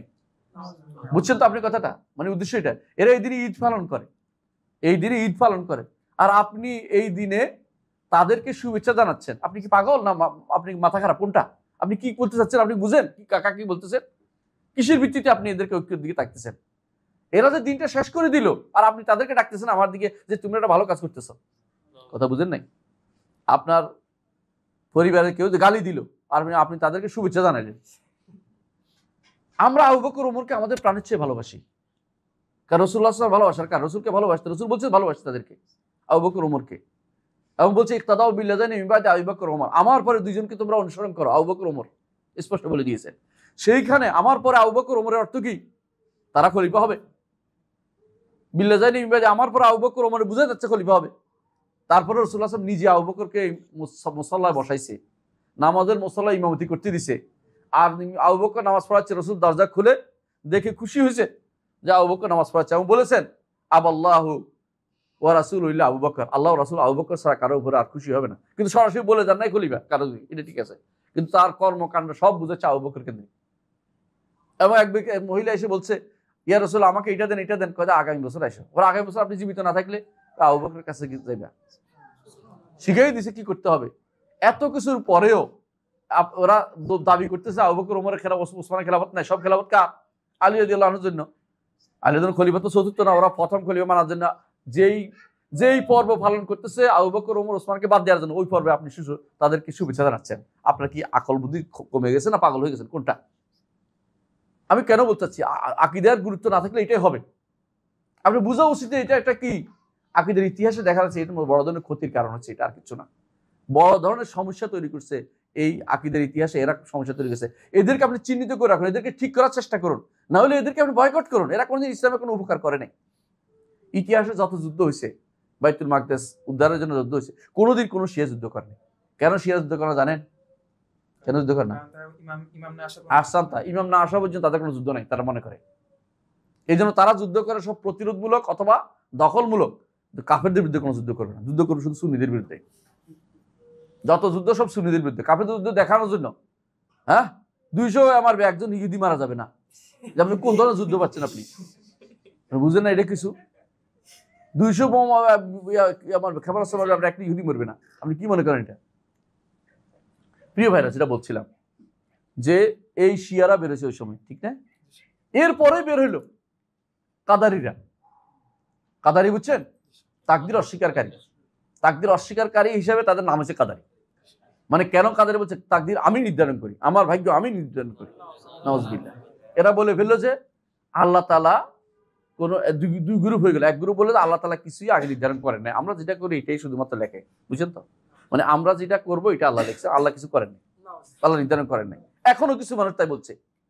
আলেমদের মধ্যে কিছু তথাকথিত আলেমরাও কিন্তু বলতেছে না বুঝে। এবং কি আমি দেখছি কোনো কোনো মুফাসসির উর্দুতে ওইটা লিখছে, বাংলাতে অনুবাদ হয়েছে, মানুষ পড়তেছে। এই গোষ্ঠীর মধ্যে বই কথাটা আছে যে আল্লাহ লিখবেন বলেই তাফসীরের মধ্যে, উর্দু তাফসীরের মধ্যে বাংলা অনুবাদ হয়েছে। এখন তো ঘরে ঘরে অনেকের কাছে এখন তো ক্ষমতা আছে মনে করতেছে সবাই। তো এরা তাদের বইয়ের মধ্যে এগুলি আছে যে আল্লাহ লিখবে, আল্লাহ আমরা করবো বলে আল্লাহ লিখছে। কথা বুঝুন কথাটা? এর অর্থ কি বুঝাচ্ছেন? আল্লাহ অগ্রিম কিছু, আল্লাহ কিছু লেখেন না আমার জন্য। আমরা কি বিশ্বাস করি? আল্লাহ সব লিখছেন, আল্লাহ সব নির্ধারণ করেছেন এবং লিখছেন, হওয়া চান হয়, এরপরে আমরা আসার পরে কাজটা করি। তাহলে পার্থক্য কি? আমরা জানি না, এই জন্য পার্থক্য এটাই। এদের মধ্যে আর ইয়ার মধ্যে পার্থক্য জানতে হবে। এদের মধ্যে আর জাবারিয়া ফেরেছে বিক্রি। জাবারিয়া কারা? আমরা হচ্ছে তথাকথিত কি জল পড়ে পাতা নড়ে, বাতাস আসলে যেমন পাতা নড়ে, হ্যাঁ, আমরা সেরকম যেমনি নাচাও তেমনি নাচি, পুতুলের কি দোষ, এই গোষ্ঠী বেরোছে একটা। আমাদের কথা মধ্যে পার্থক্য কি? পার্থক্য কিটা বুঝতে হবে আপনাদেরকে, নইলে কেমন একই রকম। এটা তো বুঝে নিজেরা কত জাবারি আমার করতেছে। জাবারি যে বলছেন আরো বুঝার দরকার। জাবারিয়ারা বলে শরীয়ত মানবো না, শরীয়ত মানা আমাদের জন্য না। কেন? আল্লাহ যেমনি নাচে এমনি চলে, আমার শরীয়ত মানবো কি জন্য? আমাদের নিকট আপনার দায়িত্ব হচ্ছে শরীয়ত মানা। প্রত্যেকটি মানুষ দায়িত্ব শরীয়ত মানা। মানুষ প্রত্যেকটি মানুষের আল্লাহ কি লিখছেন এটা আপনার দায়িত্বের ভিতরে পড়ে না। আল্লাহ কি লিখছেন কেউ জানেও না, এটা একমাত্র ইলমুল গায়ব আল্লাহর কাছে রয়েছে। আল্লাহ কি নির্ধারণ করেছেন, কি লিখেছেন, কি চাইছেন, কি সৃষ্টি করেছেন, কিছু জানি না আমরা। আমরা আল্লাহ তাআলা যেটা জানা সেটা জানি। আমাদেরকে বলছে শরিয়া মোতাবেক চলতে। আল্লাহ বলে দিয়েছে, তার নবীকে বলছে সুম্মা জাআলনাকা আলা শারিআতিন মিনাল আমরি, আপনাকে তারপর আমরা আল্লাহর শরীয়তের উপর রেখেছি। বলে নাই যে আপনাকে গায়েবের খবর দিচ্ছে, আপনার কি ঈমানদার হবে। আল্লাহ শুধুমাত্র একজনের কথা বলে দিয়েছেন কোরআনে, তিনি হচ্ছে আবু লাহাব। আবু লাহাবের কথা বলছে শুধুমাত্র, তাব্বাত ইয়াদা আবু লাহাবি ওয়া তাব্বা। ওরে ওই ব্যক্তি বলতে পারতো যে আমারে কেন আল্লাহ উঠে লিখলেন। এছাড়া আর কারো ব্যাপারে কেউ বলতে পারে না কি হয়েছে। তার সবাইকে বলছে যে আমি কি লিখছি আল্লাহ তার কাছে লেখা আছে, আপনার দায়িত্ব হচ্ছে শরিয়া মোতাবেক আমল করা। কিন্তু জাবারিরা কি বলে, যেহেতু আল্লাহ লিখছে এটা আমি আর কি করব, আমার কি করার আছে। এইটা তো জাবারিদের কথা। কাদারিরা কি করে, আল্লাহ কিছুই লেখেন, আমি সবকিছু করি। দুই গোষ্ঠীর মাঝখানে হচ্ছে হক আহলে সুন্নাত ওয়াল জামাত। কি আল্লাহ লিখছেন সব নির্ধারিত, কোনো কিছু অনির্ধারিত নাই। রাসূলুল্লাহ সাল্লাল্লাহু আলাইহি ওয়াসাল্লামের কাছে সাহাবীরা এই প্রশ্ন করতেন, ইয়া রাসূলুল্লাহ, আমরা এখন যা করি এটা কি আল্লাহ এখন লিখছে নাকি আগেও লিখছে? সব কিছু লিখে আল্লাহ কলম শুকিয়ে গেছে। জাফাল কলম বিমান তালাক, তোমার যা হবে সব আল্লাহ কলম শুকিয়ে গেছে। তো সাহাবায়ে কেরাম আমরা তাহলে কি করবো? তোমার দায়িত্ব আমল করা। আমালু ফাকুলুল মুয়াসসার লিমা খুলিকা লাহ। আমি যেটা বলছি এটা হাদিসের কথা বলছি ভাই। কিন্তু আমাদের এখনো কিন্তু এই গোষ্ঠী রয়ে গেছে যারা মনে করে কি আল্লাহ আপনি করবেন বলে লিখছে। তাহলে কে বড় হইলো? আপনি বড় হয়ে গেলেন, আপনি করবেন আল্লাহ এরপরে লিখতেছেন। নাউজুবিল্লাহ। এটা কোনো ব্যক্তিটা বলতে পারে, ইমানদার ব্যক্তিটা বলতে পারে না, এটা কুফরি কালাম। আল্লাহ লিখছেন কি এটা আমি জানি না, আমার দায়িত্ব হচ্ছে আল্লাহ তাআলা বলছেন শরিয়া মোতাবেক চলতে। এখন যদি বলতে আমাকে আল্লাহ শরিয়া মতো চলার তৌফিক দিছে কিনা জানি না, আপনি চেষ্টা করেন, আল্লাহ দেখবেন ওই দিকে দিছে। আমালু ফাকুল্লুন মুয়াসসারুন লিমা খুলিকা লাহ, কাজ করে যান, যে যেটা জন্য আল্লাহ সৃষ্টি করছে জান্নাত জাহান্নাম ওইটার দিকে তার পথটা সহজ করে দিবে আল্লাহ তাআলা। আপনার দায়িত্ব হচ্ছে আমি চেষ্টা করা, আপনার দায়িত্ব হচ্ছে আমি প্রতিদিন বলা ইহদিনাস সিরাতাল মুস্তাকিম, আল্লাহ আমাকে হেদায়েত দেন, আল্লাহ হেদায়েত দিবেন। আমি চাইবেন না এরপরে আল্লাহ হেদায়েত দেন, আল্লাহ তুমি চাইছো, একবার চাও তো আমার কাছে। বুঝেন না কথাটা? আপনি তো বলেন যে আল্লাহ তাআলা আমাকে চাওয়ার ব্যাপারে আপনি আমার সহযোগিতা করেন, বলে তুমি এটাও মন দিয়ে চাও, তাও তোমাকে সহযোগিতা করবো। এখন তো বলে আল্লাহ আমাকে মনের ভিতরে উঠেই দিলেন না কেন?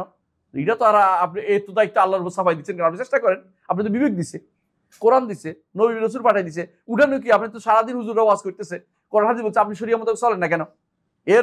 এরপরে কার দোষ দিবেন? অর্থাৎ আপনি দোষ দিতে চাইলেই তো দোষটা আপনি দিতে পারেন না, আমরা বোঝার তো চেষ্টা দরকার আছে। যাক, এরপরে বেরোচ্ছে দুইটা গোষ্ঠী, বললাম না কি, কাদারিরা বেরোছে, এরপর জাবারিরা বেরোছে। তাহলে দেখেন উম্মতে মুসলিমা কেবল ভাগ হচ্ছে, যেন একটা গাছ তা থেকে কেবল ছিঁড়ে একটা অংশ বেরিয়ে যাচ্ছে, একটা অংশ বেরিয়ে যাচ্ছে। কাদারি জাবারিরা বের হওয়ার পরে জাহামিয়ারা বেরোইছে। জাহামিয়ারা কি নিয়ে বের হয়েছে? এইটা নয় শুধু, অনেকগুলো কি এবারে আল্লাহ তাআলা নিয়ে শুরু হয়েছে তারা। এতক্ষণ তো কাদারিরা তো একটা বলতেছে কি, জাহামিয়ারা বলতে আরম্ভ করলো যে মাজবুর, ওরা আবার জাবারিয়া। জাহামিয়ারা সব জাবারিয়া ছিল, জিম জাবারিয়া, মানে জাহামিয়া জাবারিয়া। জাহামিয়ারা কি বললো আল্লাহ তাআলা সম্পর্কে? আল্লাহ তাআলা সর্বত্র বিরাজমান। জাহামিয়ারা আর কি বললো? আল্লাহর কোনো নাম গুণ থাকতে পারে না। ওই সময়ে দার্শনিক নামে কিছু লোক বের হইলো, তারা বলল যে নাম গুণ থাকলে তো একটা জায়গা থাকতে হয়। হ্যাঁ, নাম গুণ থাকলে তো একটা মাথার ভিতরে একটা কি আসে, চিন্তা আসে। এই নাম আপনার যখন কোনো একটা নাম বলবেন না, ধরুন আপনি যদি বলেন যে ধরেন ঘোড়ার ডিম বললেন, কথার কথা বললাম, এখন আপনি বলেন যে ঘোড়ার ডিম, তাহলে ঘোড়া ডিম, যদি ঘোড়ার ডিম বলতে কিছু নাই, তো বলতেছি আর কি, তো আপনার তো মাথার ভিতরে চিন্তা আসবে, তো চিন্তা যদি এসে যায় তাহলে তো সমস্যা। তো বলতে না না না না না, আল্লাহ তাআলার নাম গুণ কিছুই থাকতে পারে না। এর বিরুদ্ধে এক গোষ্ঠী দাঁড়াইলো ইয়াদের মধ্যে দার্শনিকরা, তারা বলে যে না, চিন্তা থাকতে পারে কিন্তু বাস্তবে থাকতে পারে না। বুঝছেন তো আপনি? চিন্তা বুঝছেন, আল্লাহ তাআলা অন্তরের ভিতরে আছে, বাইরে নেই। মাথার ভিতরে চিন্তা, জাহনিয়ুল মুজাররাদ, উজুদুন জাহনিয়ুল মুজাররাদ। আল্লাহর অস্তিত্ব যখন সাব্যস্ত করবেন, আচ্ছা অস্তিত্বশীল জিনিস কোনো জায়গা জুড়ে থাকে না? অস্তিত্ব মানে জায়গা জুড়ে, কোনো ব্যক্তি কোনো, তখন তারা বিপদে পড়ে গেছে, কয় না তাহলে তো সমস্যা। তো এতদিন বলে আসছে, কয় না না না, এটা বলা যাবে না, অস্তিত্ব শুধু মাথায় আছে, বাইরে নেই। তো মাথায় থেকে তো সমস্যা নেই, মানে জ্ঞানের মধ্যে আছে, আর জ্ঞানের অর্থ বাইরে নেই। এই এক গোষ্ঠী বেরিয়ে গেছে দিন থেকে, বুঝছেন তো? এদেরকে নিয়ে আপনারা খুবই আনন্দ উৎসব করেন। এরা কারা চিনেন? না না না, ইবনে সিনা। এরাই হলো ইবনে সিনা। আর কে? ফারাবি। এরা হলো কিন্দি। এবং ইবনে রুশদ এটার সাথী, পরে কিন্তু সে তওবা করছে। যাক, পরে বই লিখছে সে ইবনে রুশদ, এত পরে শেষ হয়ে গেছিল, এটা সাইড দিছে। হ্যাঁ, তো হোক, এই যাই বলতেছিলাম, তাহলে একটা গোষ্ঠী এখান থেকে বেরিয়ে গেছে কি আল্লাহ সম্পর্কে দুই পথ হয়ে গেল। একদল বলে কি তার কোনো নাম গুণ কিছু থাকতে পারে না, তো কি তার অস্তিত্বের বিষয়টা বলাও কঠিন, যে আসতে কি না এটা বলা যাবে না, বললেও তো খারাপ বুঝিব, বললেও সমস্যা, বলাই যাবে না, এমনি আলোচনা করা যাবে না, আচ্ছা শেষ গেল এটা। আরেক গোষ্ঠী বললো যে অস্তিত্ব আছে, তবে কোথায়, শুধুমাত্র আমার ব্রেনে আছে। এরা হলো কি দার্শনিক, যাদেরকে আপনারা ফাইলোসুফ, ইসলামের ফিলোসোফার, থিঙ্কার, ফালসাফা এদেরকে আপনি বলেন। এটা বলতে গেলে অনেক খেপে যাবে, আপনি তো বেশ আমাদের এত বড় লোকদেরকে আপনি এই করে ফেলতেছে। ওরা কি আবিষ্কার করছে জানেন? কি আবিষ্কার করছে ওরা? ইবনে সিনা কি আবিষ্কার?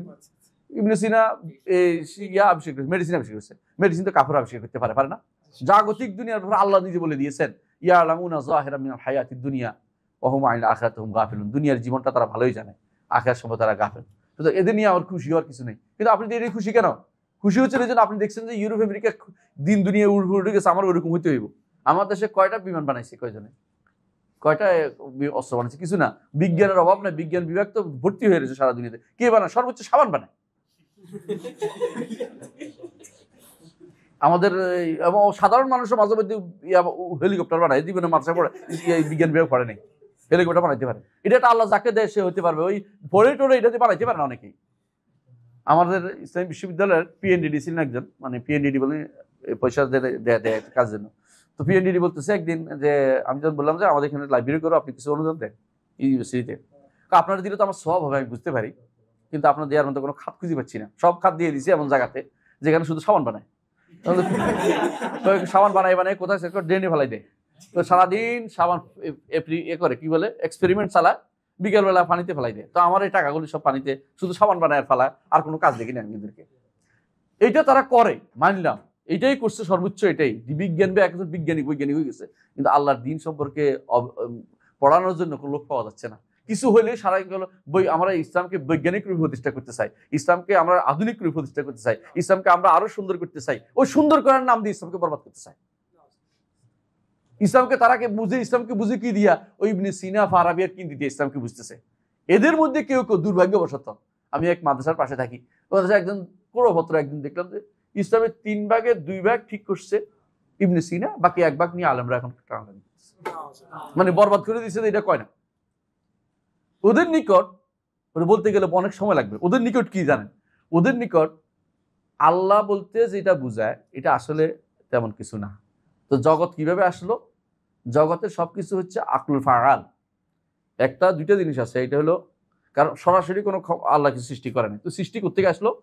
সৃষ্টি আসলো আকল এবং নফসের মধ্যে বিয়ে হয়েছে। তো আকল এবং নফস, আকলে আউয়াল থেকে আকলে সানি, আকলে সালেস রাবে খামেস সাদেস, অর্থাৎ 8ম পর্যন্ত আকল ছিল। 9মে আসে একটা শক্তিশালী একটা হয়েছে, সত্তা হয়েছে। এই সত্তার মাধ্যমে জগতে উপসে পড়ছে। ফয়েজ ও বরকত কয় না আমাদের কোনো হুজুররা, ফায়াদা ফয়েজ, এই ফয়েজটা উপচে পড়ে জগৎ তৈরি হয়েছে। এখান থেকে কোনো কিছু তৈরি করে কেউ করে নাই, মানে কেউ যে সরাসরি সৃষ্টি করছে, হ্যাঁ কুল ফাইয়া কুন দিয়ে এমন কিছু তারা সৃষ্টি করে না।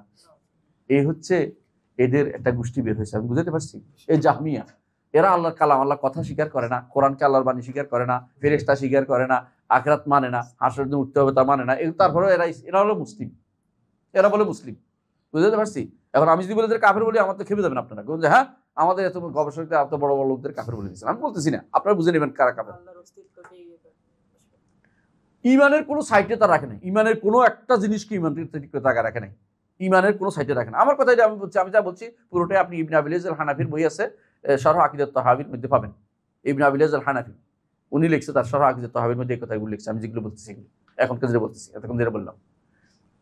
তাহলে এই একটা গোষ্ঠী বেরিয়ে গেল, গাছটাতে কাটা একদম বেরিয়ে গেল। আরেক গোষ্ঠী এসে বলল যে আসলে দিনের তো প্রকাশ্য রূপ নিয়ে এরা বসে আছে, দিনে তো গোপন একটা দিক আছে। বাতিনি ফেরকা একটা বেরোয়। এই বাতিনি ফেরকা কারা জানেন? বাতিনি ফেরকার মধ্যে দুরুজরা, নোসাইরিরা, বাতিনি ফেরকার মধ্যে আগাখানিরা, বহরারা, ইসমাইলিয়ারা, চিনেন? এগুলি চিনেন না? না সব চিনেন না? বাংলাদেশে আছে বাহাইরা, বাহাই চিনেন তো? আপনাদের কাছে বাহাই সেন্টার আছে বিশাল, বসুন্ধরা আগাখানি আছে, কাছেই, নাম বলতে চাই, নাম বুঝেন। এগুলি সবগুলি হচ্ছে বাতিনি ফেরকা। এদের নিকট স্রষ্টার কোনো, যেহেতু এরাও আবার দার্শনিক, স্রষ্টার যেহেতু বাইরের কোনো অস্তিত্ব থাকতে পারে না, শুধু ব্রেনে আছে, স্রষ্টার স্বরূপ হচ্ছে ইমাম। মানে স্রষ্টার যেহেতু বাইরে থাকতে পারে, স্রষ্টা তখন ইমামের মধ্যে প্রকাশ পাবে। ইমামকে খুশি করতে পারলে তাহলে স্রষ্টা খুশি হয়ে গেল। বুঝলেন না কথাটা? কারণ ইমামের জন্য তারা সবকিছু, অর্থাৎ আগা খান হচ্ছে তাদের কাছে সবকিছু। এদের অস্তিত্ব কোত্থেকে আসছে? ইসমাইলিয়া তাদের কেন বলা হয় জানেন? তাও শিয়াদের থেকে আসছে। কয়েকজন নাম বলি, বুঝতে পারবেন। ইতিহাস জানা খুব জরুরি। আপনি আকীদার ইতিহাস জানা, আকীদার ইতিহাস জানাটা আপনাদের জন্য খুবই জরুরি। শিয়ারা প্রথম হচ্ছে আলী, বুঝছেন তো, 12 জন ইমাম মানাবে। দ্বিতীয় হচ্ছে আলী রাদিয়াল্লাহু আনহুর ছেলে হাসান। তৃতীয় হলো হোসেন। হোসেন রাদিয়াল্লাহু আনহুর পরে আর হাসানের সন্তান দিকে যায় না, হোসেনের সন্তান দিকে চলে গেছে। কেন যায় বলেন? হোসেন রাদিয়াল্লাহু আনহু পারস্য রাজার মেয়ে বিয়ে করছে, এই জন্য ওইদিকে চলে গেছে। এটা আর ওইদিকে যায় না, আরবের দিকে যায় না, বুঝছেন তো। ওই ঘরের সন্তান ছিল আলী ইবনে হুসাইন, উনি, ওনার সন্তান হচ্ছে জাফর সাদেক আর মোহাম্মদ আল বাকের, উনি ইমাম। মোহাম্মদ আল বাকের 2 ছেলে ছিল, একজন ইসমাইল, একজন হইল মোহাম্মদ আর হইল জাফর। তো যারা ইসমাইল অনুসরণ করে ওরা ইসমাইলিয়া ফেরকা, জাফরের অনুসরণ করে যারা জাফরিয়া কয়, বর্তমান ইরানিরা জাফরিয়া এরা বলে, মানে যারা শিয়ারা বেশিরভাগ জাফরিয়া, এগুলি সাইডে বাতনি হয়ে গেছে। ইসমাইল আসলে কিছু বলে না, ইসমাইলের নাম দিয়ে তারা চলে, ওরা আসলে হচ্ছে গোপন ইসলামের শত্রু। ওরা এরাই আলামুদ দুর্গ প্রতিষ্ঠা করছে, এরাই অ্যাসাসিন গোষ্ঠী, হাসাসিন বলে ওদেরকে, অ্যাসাসিন গোষ্ঠী বলে।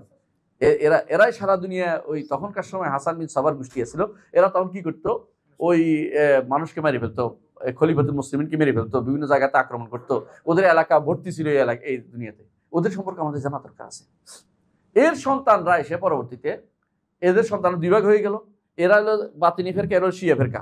এরাই দুনিয়া এখন বিভিন্ন জায়গাতে আছে। এদেরকে প্যাট্রোনাইজ কারা করে?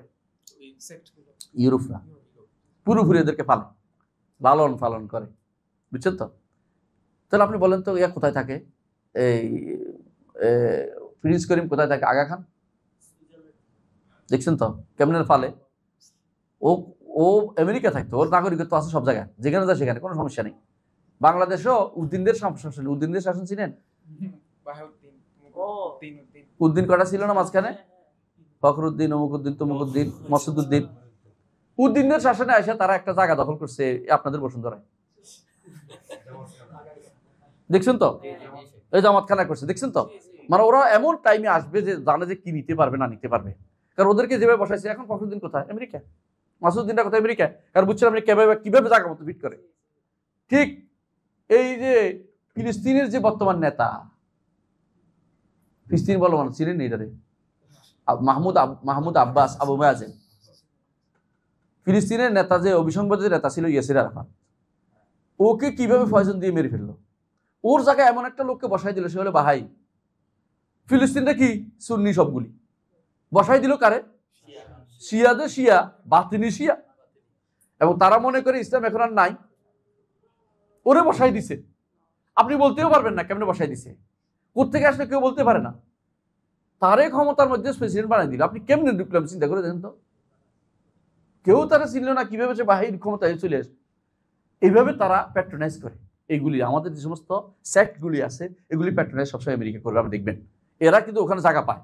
ওখানে ইরাকে যখন আক্রমণ করলো, কারা কারা আমি জানি না, ঠিক না, আক্রমণ করা বুঝলাম, যা ইয়াজিদি ফেরকারা কি করে, শয়তানের পূজা করে। শয়তানের পূজারি আছে বাংলাদেশ, পৃথিবীতে এখন অনেক, বাংলাদেশও আছে। এই যে কয়দিন হ্যালোইন গেল না, হ্যালোইন কাদের? শয়তান পূজারীদের। এদেরকে আপনি একটা আক্রমণ করে দেখেন না, আপনার এদের কেউ আমাদের দেশে কেউ কানবে না, ওদের জন্য কানবে কে জানেন? আমেরিকা, লন্ডন, সবার আগে। প্রত্যেকের লেজ ওখানে, প্রত্যেকের মানে ওখান থেকে নড়াচড়া করে সবকিছু। এটা ওইটা আক্রমণ করে ওখানে চলে যায়, এই যে কাদিয়ানি কোথায় থাকে? লন্ডনে। কেন লন্ডন থাকে জানেন? ওখান থেকে আক্রমণ সুবিধা, ওখানে সবাই জায়গা হয়, কোনো সমস্যা হয় না। কথা বুঝেন? আপনার শত্রু বোম এত মিত্র হলে ওখানে জায়গা দিবা। আপনারা তো বিষয় দিতে গেলে 10 বার বাছাই করবে, আপনি কোনো দাড়ি আছে কিনা, কোথাও সমস্যা আছে কিনা। কিন্তু ওদের কোনো সমস্যা নেই, ওরা যত কিছু হোক না কেন, ও দাঁড়িয়ে রাখলে সমস্যা নেই। কেন? ওটা কাঁদিয়ে নি, ওরা তো ভাই, ওরা তো বহরা, ওদের কোনো সমস্যা নেই। দেখেন ওদেরকে বোহরাতে আপনি সারা দিনে দেখতে পাবেন ব্যবসা করতেছে। বোহরা ছিলেন তো, বোহরা, সোলাইমানিয়া, দাউদি, এর সবই বোহরা। এরা ইন্ডিয়াতে গুজরাট থেকে শুরু করে দক্ষিণ আফ্রিকা পর্যন্ত ওরা ব্যবসা চালু করে দেখছে। বাংলাদেশেও আছে, এদেরকে তাহেরি বলে বাংলাদেশে। ছিলেন না, চট্টগ্রামে একটা গোষ্ঠী আছে, এই তাহেরি না, তাহেরি না, এটা আরেক তাহেরি, এটা তাহেরি ফেরকা বলে, এটা আলাদা আছে, বাংলাদেশে একটা আছে। আপনি দেখবেন যেদিন আগা খান নামবে, আপনি দেখবেন আগা খান নামবে সেদিন দেখবেন যে মেয়েরা চুল বিছিয়ে রাখছে বিমান থেকে, মাটিতে পা দেয় না। মাটিতে পা দিবে কেন? মেয়েরা বিমানবন্দর থেকে, বিমান থেকে শুরু করে গাড়ি পর্যন্ত মেয়েরা চুল বিছিয়ে রাখে। কি জন্য চুল বিছিয়ে রাখে?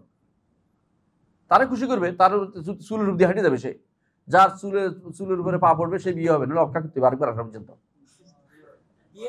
না অপেক্ষা করতে হবে তার। চুল আগা খান হেঁটে না গেলে বিয়ে হয় কেমনে? এগুলিও আকীদা, এদেরকেও আমরা সম্মান করি। আগা খান গোল্ড কাপ, আগা খান অমুক, আগা খান অমুক, আগা খান স্কুলে পড়ার জন্য তো আপনার লাইন ধরে সব মানুষ। আগা খান প্রশিক্ষণ, আগা খানের আশ্চর্য হয়েছি আমি, আগা খানের ইয়া নিয়ে, বৃত্তি নিয়ে মানুষ পড়ালেখা করতেছে। আমি কি ইমান কি কোথায় রাখি এসেছি? আমার কি একটু বিবেক নাই? আগা খান সম্পর্কে আমার জানার দরকার নাই কে এটা? আমি সারা রাত ধরে চেষ্টা করলাম যে মাস্ক করে, আমি শয়তান করে, আমি সবচেয়ে সাপ করেছি সারাদিন ধরে। আমি কাদের সাথে চলছি এগুলি জানার কোনো চিন্তা কেউ করে না, কারণ আকীদা শিখলে, আকীদা দেখলে মানুষের মধ্যে বিভেদ তৈরি হবে। আকীদার কোনো দরকার নেই। তো কি বিবেক কি দরকার? কোনটা দরকার? এমন একটা জিনিস দেখান যে ঐক্য আছে মুসলমানদের মধ্যে। কোন জায়গায় ঐক্য করবেন? সালাত ঐক্য আছে? সালাতে ঐক্য নাই, তারপরে কোন জায়গায় ঐক্য করবেন তাদের দিয়ে?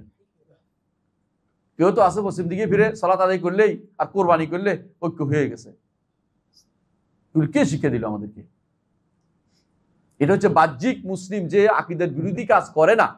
খেয়াল করেন, সে যদি কোনো সালাত আদায় করে, তিনটা কাজ করে, মান ইস্তাকবালা কিবলাতানা ওয়া আকালা যাবিহাতানা সাল্লা সালাতানা, তিন জিনিস করে, তখন তারে মুসলিম বলতে হবে। তার অন্তরে কি আছে ঢোকার দরকার নেই। কিন্তু যে ব্যক্তি স্পষ্ট কুফরিতে লিপ্ত, তার ব্যাপারে কথা বলে এখানে এখানে তো আপনার ওই তিন জিনিস দিয়ে চলবে না। সাহাবায়ে কেরামের সময় তিন জিনিস চলতো, কি? কিবলামুখী হওয়া, সালাত আদায় করা, আর কি জবাই, আমাদের মতো জবাই করা, আরটা কি ইস্তাকবালা কিবলাতানা ওয়া সাল্লা সালাতানা, আমাদের মতো সালাত আদায় করা, এবং পশ্চিমমুখী হওয়া, তিনটাই। এই তিনটা মানলে তারকে ছাড়ে দিত না ইমানদার, কারণ তারা আকীদা ভিন্ন দেখায় নাই। যেখানে আকীদা ভিন্ন দেখাই দিয়েছে সেখানে তিনটা দিয়ে আপনি ইসলাম মুসলিম হয় না সে কোনোদিন। এই তিনটা দিয়ে মুসলিম হলে কাদিয়ানি তো ওদিকে ফিরে করে, কাদিয়ানি তিনটাই করে, কিবলামুখী হয়ে সালাত আদায় করে। হ্যাঁ, বাহাইরা সে পূর্ব দিকে সালাত আদায় করে, ভিন্ন জিনিস। বাহাইরা পূর্ব দিকে পড়ে, তাদের সালাত তো ভিন্ন রকম, কারণ তাদের নিকট বাহা আব্দুল বাহার দাস, তারা তার বাহা হচ্ছে আল্লাহ আর তারা হচ্ছে দাস। তাদের কেবলা হচ্ছে সাইপ্রাস। সাইপ্রাস কেউ বলছে ইসরায়েল, কেউ বলছে সাইপ্রাস। সাইপ্রাস হচ্ছে কেবলা। হ্যাঁ হ্যাঁ, ওরাই বলে সাহাবীদের ওহাবি বলে, জানি সব বল, শক্তভাবে বলে ওরা। এবং ওরা এদের যত খারাপ আকীদার লোক আছে ওরা সালাফিদের ওহাবি বলবে, যতগুলি আছে আপনি দেখে রাখেন। ওহাবি এখন নতুন মাত্রা যোগ করছে, মাতখালি। এমন কিছু না, এটা মিথ্যা কথা। মাতখালি বলতে কিছু না, সব আলেম, ভালো মানুষ, আলেম, আমরা তাদের চিনি, আমাদের মধ্যে ইউনিভার্সিটি টিচার ছিলেন। খারাপের কিছু নেই। যারা যে মাতখালি বলে সারাদিনের আসল উদ্দেশ্য দিনকে ঠেকানো, সালাফি দাওয়াতকে ঠেকানো, মিথ্যাচার করা। এই মিথ্যাচার রসুলের যুগও ছিল। রসুলকেও তারা বলতো, কি বলতো? কবি বলতো, পাগল বলতো, হ্যাঁ, জাদুকর বলতো, আরো কত কিছু বসে সারাদিন বলতো। এর ছিল জিনে ধরছে, কইতো মাসুম মিনাল জিনকে জিনে ধরছে। এই জন্য আমরা তো তাদেরকে এটা বলি না কোনোদিন, কি কোনো যে ইবনে সিনারে জিনে ধরছে বলছি, পাগল বলছি। আমরা কি বলছি? তার আকীদা যেটা সে বলছে তার বইতে ওইটা যেটা বলছি, আর আমরা যেটা বলছি এটা না বলে আমাদেরকে ভিন্ন একটা, কেউ দেহবাদী বল, কেউ সন্দেহবাদী, কেউ সাদৃশ্যবাদী, ভিন্ন নাম দিচ্ছে। কারণ এগুলি হচ্ছে মিথ্যাচার, সবসময় মিথ্যাচার করে আসছে। প্রিয় ভাইরা, আমি যেটা বলতেছি, আকীদার ইতিহাস বলতেছি, কি না, কথা শুরু করার আগে আকীদার ইতিহাস না জানলে আপনি বুঝতে পারবেন না কেন আকীদা পড়তে হবে। এই গেল, ওই পর্যন্ত আসে, শেষ হয় নাই। জাহমিয়াদের পরে কি আসলো বললাম? ফালাসিফারা, দার্শনিকরা। এরপর বাতিনিয়ারা বের হয়ে গেল। এরপরে একটা গোষ্ঠী বের হলো, আমরা আখিরাতে আর যাবো না, দুনিয়া নিয়েই থাকবো। আর আখিরাতে না, দুনিয়া নিয়ে থাকবো, আখিরাতে যাবো, দুনিয়া নিয়ে, আর দুনিয়াতে কিছু করবো না, সবকিছু নিয়ে। এটা হলো সুফি দাবি করলো। এটা দুনিয়াও আমাদের জন্য, আখিরাত আখিরাত, রব্বানা আতিনা ফিদ দুনিয়া হাসানা ওয়া ফিল আখিরাতি হাসানা। তো ভালো কথা, আখিরাত নিয়ে থাকবেন, তো এটাও একটা কিছু মেনে নিলাম, কিছু একটা। তো দেখেন আখিরাত কেমনে থাকেন, তো নতুন পদ্ধতি আবিষ্কার করছে, তরিকা। তরিকা, ঠিক কথা বল, তরিকা। শুধু তাই নয়, জিকির। জিকির লাগবে, যে জিকির রাসূল করেছে এটা পছন্দনীয় না, এটা অনেক লম্বা। ইস্তেগফারও ভিন্ন, তাদের তওবা ইস্তেগফারও ভিন্ন, জিকিরও ভিন্ন, তাদের তরিকাও ভিন্ন, তাদের পীরও ভিন্ন, তাদের কারামত দিয়ে ভর্তি। এই কারামত সাহাবায়ে কেরাম যেগুলো নেই, এগুলি তারা তাদের ছাত্রদের মধ্যে আনে সব ঢুকাই দিছে। এমনকি ছেলেকে মেয়েকে, মেয়েকে ছেলে বানানো তারা ওস্তাদ হয়ে গেছে, বুঝলেন তো? এই সুফিবাদে আবার হাজার হাজার ভাগ হয়েছে এদের মধ্যে। কেউ নকশবন্দিয়া, কেউ মুজাদ্দিদে, কেউ অমুক তমুক, ভাগের কোনো শেষ নাই। যে এই দেশে যান ওই দেশে দেখবেন যে আর এখানে 10টা আছে, এখানে কটা, এখানে 15টা আছে। আফ্রিকা যান দেখবেন যে আপনার এগুলি নাই, একটা চলে না, ওখানে ভিন্ন একটা খাতমিয়া, ওখানে ওখানে আবার ওই রাষ্ট্রীয়, মানে ভিন্ন ভিন্ন ভাগ আছে অনেক অনেক, যেগুলো নাম বলতে পারবো না এত বেশি। আপনি যদি মিশরে যান দেখবেন যে আল্লাহ, এখানে দাসুকিয়া, ওখানে অমুক, ওখানে অমুক, নাম ভিন্ন ভিন্ন। কি হচ্ছে, এত এত তরিকা, তো মুসলিম কোথায় যাবে? এগুলি নিয়েই আপনি ঐক্য করবেন, এগুলি দিয়ে আপনি ঐক্য করবেন, আপনাকে আকীদা ফিরে আসতে হবে। এবং আকীদা কোন আকীদা? বিশুদ্ধ আকীদা, অমুক তমুকের আকীদা না। এই বিশুদ্ধ আকীদা, এই কাজটাই তো আমরা করে যাচ্ছি। আমাদের উপরে এত জুলুম কেন, এত মিথ্যাচার কেন? আপনিও এটা আসতে হবে, প্রত্যেকটি মানুষ আকীদা শুদ্ধ করতেই হবে। আকীদা শুদ্ধ করার জন্য আল্লাহ নবী রাসূল পাঠাতেন, নবী না, নবী দিয়ে যথেষ্ট মনে করতেন না। শরিয়া ঠিক করার জন্য নবী দিতেন, ওটা আগেও বলেছি। আকীদা ঠিক করে রাসূল পাঠাতেন, সে রাসূল আসবে না, তার আদর্শ রয়ে গেছে, সে আদর্শ দিয়ে আপনি আকীদা ঠিক করতে হবে, বলতে হবে প্রতিদিন, প্রতি মুহূর্ত মানুষকে বলতে হবে। গেল এটা, কেরা গেল? সুফিরা। সুফিদের ফলে এক গোষ্ঠী বেরোলো যে বিবেককে প্রাধান্য দিতে হবে, এবারে গেছে আকলের দিকে। এরা কারা? এরা কারা? এরা কোত্থেকে আসলো? এরা হইলো দার্শনিকদের ছাপোষা, মাখানিস। মাখানিস, এরা হলো মাখানিস, মানে খুনসা, খোঁজা, দার্শনিকদের খোঁজা, বুঝছেন তো? দার্শনিকদের খোঁজা সন্তান, মানে যে যেগুলি বাচ্চা, ইয়া না, এটাও পুরুষ না মহিলাও না, এরকম, মানে এটাও না কতক্ষণ এটাও না, দার্শনিকও হইতে পারে নাই, আবার আকলটাও পুরোপুরি দিতে পারে না, মাঝামাঝি একটা বেদারে আছে। তো এরা কি? এরা হলো মোতাকাল পরে, এটা হলো মাখানিসুল মুতাজিলা, এটা আলাদা। দার্শনিকরা হচ্ছে, মুতাজিলারা হচ্ছে মাখানিসুল ফালাসিফা। ফালাসিফাদের খোঁজা হচ্ছে মুতাজিলা, কেউ যে আকলকে প্রাধান্য দিব, আবার দিনটা একবার বাদ দিতে পারে না। তো বলে যে আল্লাহকে মানি, আল্লাহর নামগুলিও মানি, তবে নামগুলি অর্থ মানি না। কারণ নামগুলি অর্থ মানলে সিফাত হয়ে যায়, সিফাত তো মানবই না বলছি। আর কোরআনকে, কোরআন তো মাখলুক, সৃষ্ট জিনিস, আল্লাহর বাণী না। তো আর কি? আর বিবেকে ধরে না, কবর আযাব নাই। এখন তো এটা আছে কিনা? নাই, এখন আছে কিনা? ফিল্ডে আছে। তো কি 18 দিন ফারাইতে হবে না, ফুলসেরাত দিয়ে ফারাইতে হবে না, 18 দিন মিজান নাই। আমি তো মিজান পাই নাই, কি আপনাদের বক্তা দেখেন না কেমনে বলে? হ্যাঁ, আমি তো মিজান কোথায়, উনি মিজান কোথাও পাই নাই। এরা কি বলে নামাজ পড়লে জান্নাত যাবে, এটা কোথাও পাই নাই, কোরআন শরীফ বসছে সে, বুঝলেন না কথাটা? তাদের কাছে ভিন্ন ভিন্ন নীতি চলে আসছে, যেগুলো কোরআন সুন্নাহর নীতি, সে ভালো লাগে না। এরা কিন্তু পুরোপুরি আকলা নেই, এরা মুতাজিলা। এই মুতাজিলারা কি না করেছে, এই মুতাজিলাদের বিরুদ্ধে একমাত্র কঠিনভাবে দাঁড়িয়েছে কি আহমদ ইবনে হাম্বল রাহিমাহুল্লাহ। এর আগে যারা ইমাম ছিল, এই সময় ফিতনাটা আসে নাই, এই জন্য ইমামরা দাঁড়ায় নাই। ওই সময় ফিতনা যখন আসে তখন ইমামরা দাঁড়িয়েছে, যে এক সময় ফিতনা আসছে ওই সময় ইমামরা দাঁড়িয়েছে। জাহমিয়াদের বিরুদ্ধে ইমামরা বই লিখেছে, 15টা বই আছে জাহমিয়াদের বিরুদ্ধে, আর রদ্দ আল জাহমি, ইমামদের লেখা বই, আর রদ্দ আল জাহমি। আরো যদি পড়তে পারো তোমরা, ইনশাআল্লাহ দেখবা, ও চিরে দেখবে, এগুলি তোমরা পড়ে, বই পিডিএফ দিয়ে আছে, বই পড়তে পারবা, তখন বুঝবা যে আকীদা কিসের নাম। এই কেন আমরা আলোচনা করতেছি যে আল্লাহকে আগে আকীদা শুদ্ধ করতে হবে। আমরা তো অন্য কিছু বলতে না, মানুষের ব্যক্তিগত জীবনে আক্রমণ করতেছি না, কি করতেছি, কিন্তু মূল আকীদাটা শুদ্ধ করতে হবে ভাই। আল্লাহ সম্পর্কে আকীদা শুদ্ধ না হলে আপনি কার কাছে যাবেন? আপনি যদি মনে করেন যে আল্লাহকে দেখবেন না, তাহলে আপনি জান্নাতে যায় কি করবেন? দুনিয়ার বুকে বড় নেয়ামত হচ্ছে আল্লাহকে জানা, আর আখিরাতে বড় নেয়ামত হচ্ছে আল্লাহকে দেখা। এখন আপনি যদি আল্লাহকে জানতে পারেন না দুনিয়াতে, আখিরাতে আল্লাহকে দেখবেন না, আপনি সিদ্ধান্ত নিয়ে রেখেছেন, তো আপনার জন্য তার কিছু বাকি নেই। আপনি দুনিয়াতে আসলে বৃথা, আপনার দুনিয়াতে আসলে বৃথা হয়ে গেল। কিন্তু এটা বললে তো আপনি খারাপ হয়ে গেলেন, এইটার বিরুদ্ধে কেন এত কিছু থাকতে, এগুলি এরকম মতের মধ্যে ভেজাল লাগায়, আর কিছু নাই। এবং গালি গালাদের শেষ নাই, পাগল বলতেও কোনো দেরি করবে না যদি কোনো এটা বলে, বুঝলেন আপনি কথাটা? আসেন, গেল মুতাজিলারা, কি কষ্ট দিচ্ছে মুতাজিলারা, 3 খলিফাদের কাছে হাত করছে, বুঝলেন তো? এই জন্য কেন আমি এই জন্য কিছু দৌলা যেগুলি ইসলাম প্রতিষ্ঠা করতে চাই, দৌলা ক্ষমতা যাইতে চাই, এদেরকে ভয় করি কেন জানেন? এরা ইসলাম প্রতিষ্ঠা করতে ক্ষমতা যাইয়া আপনার কচু কাটা করবে, যদি আকীদা শুদ্ধ না।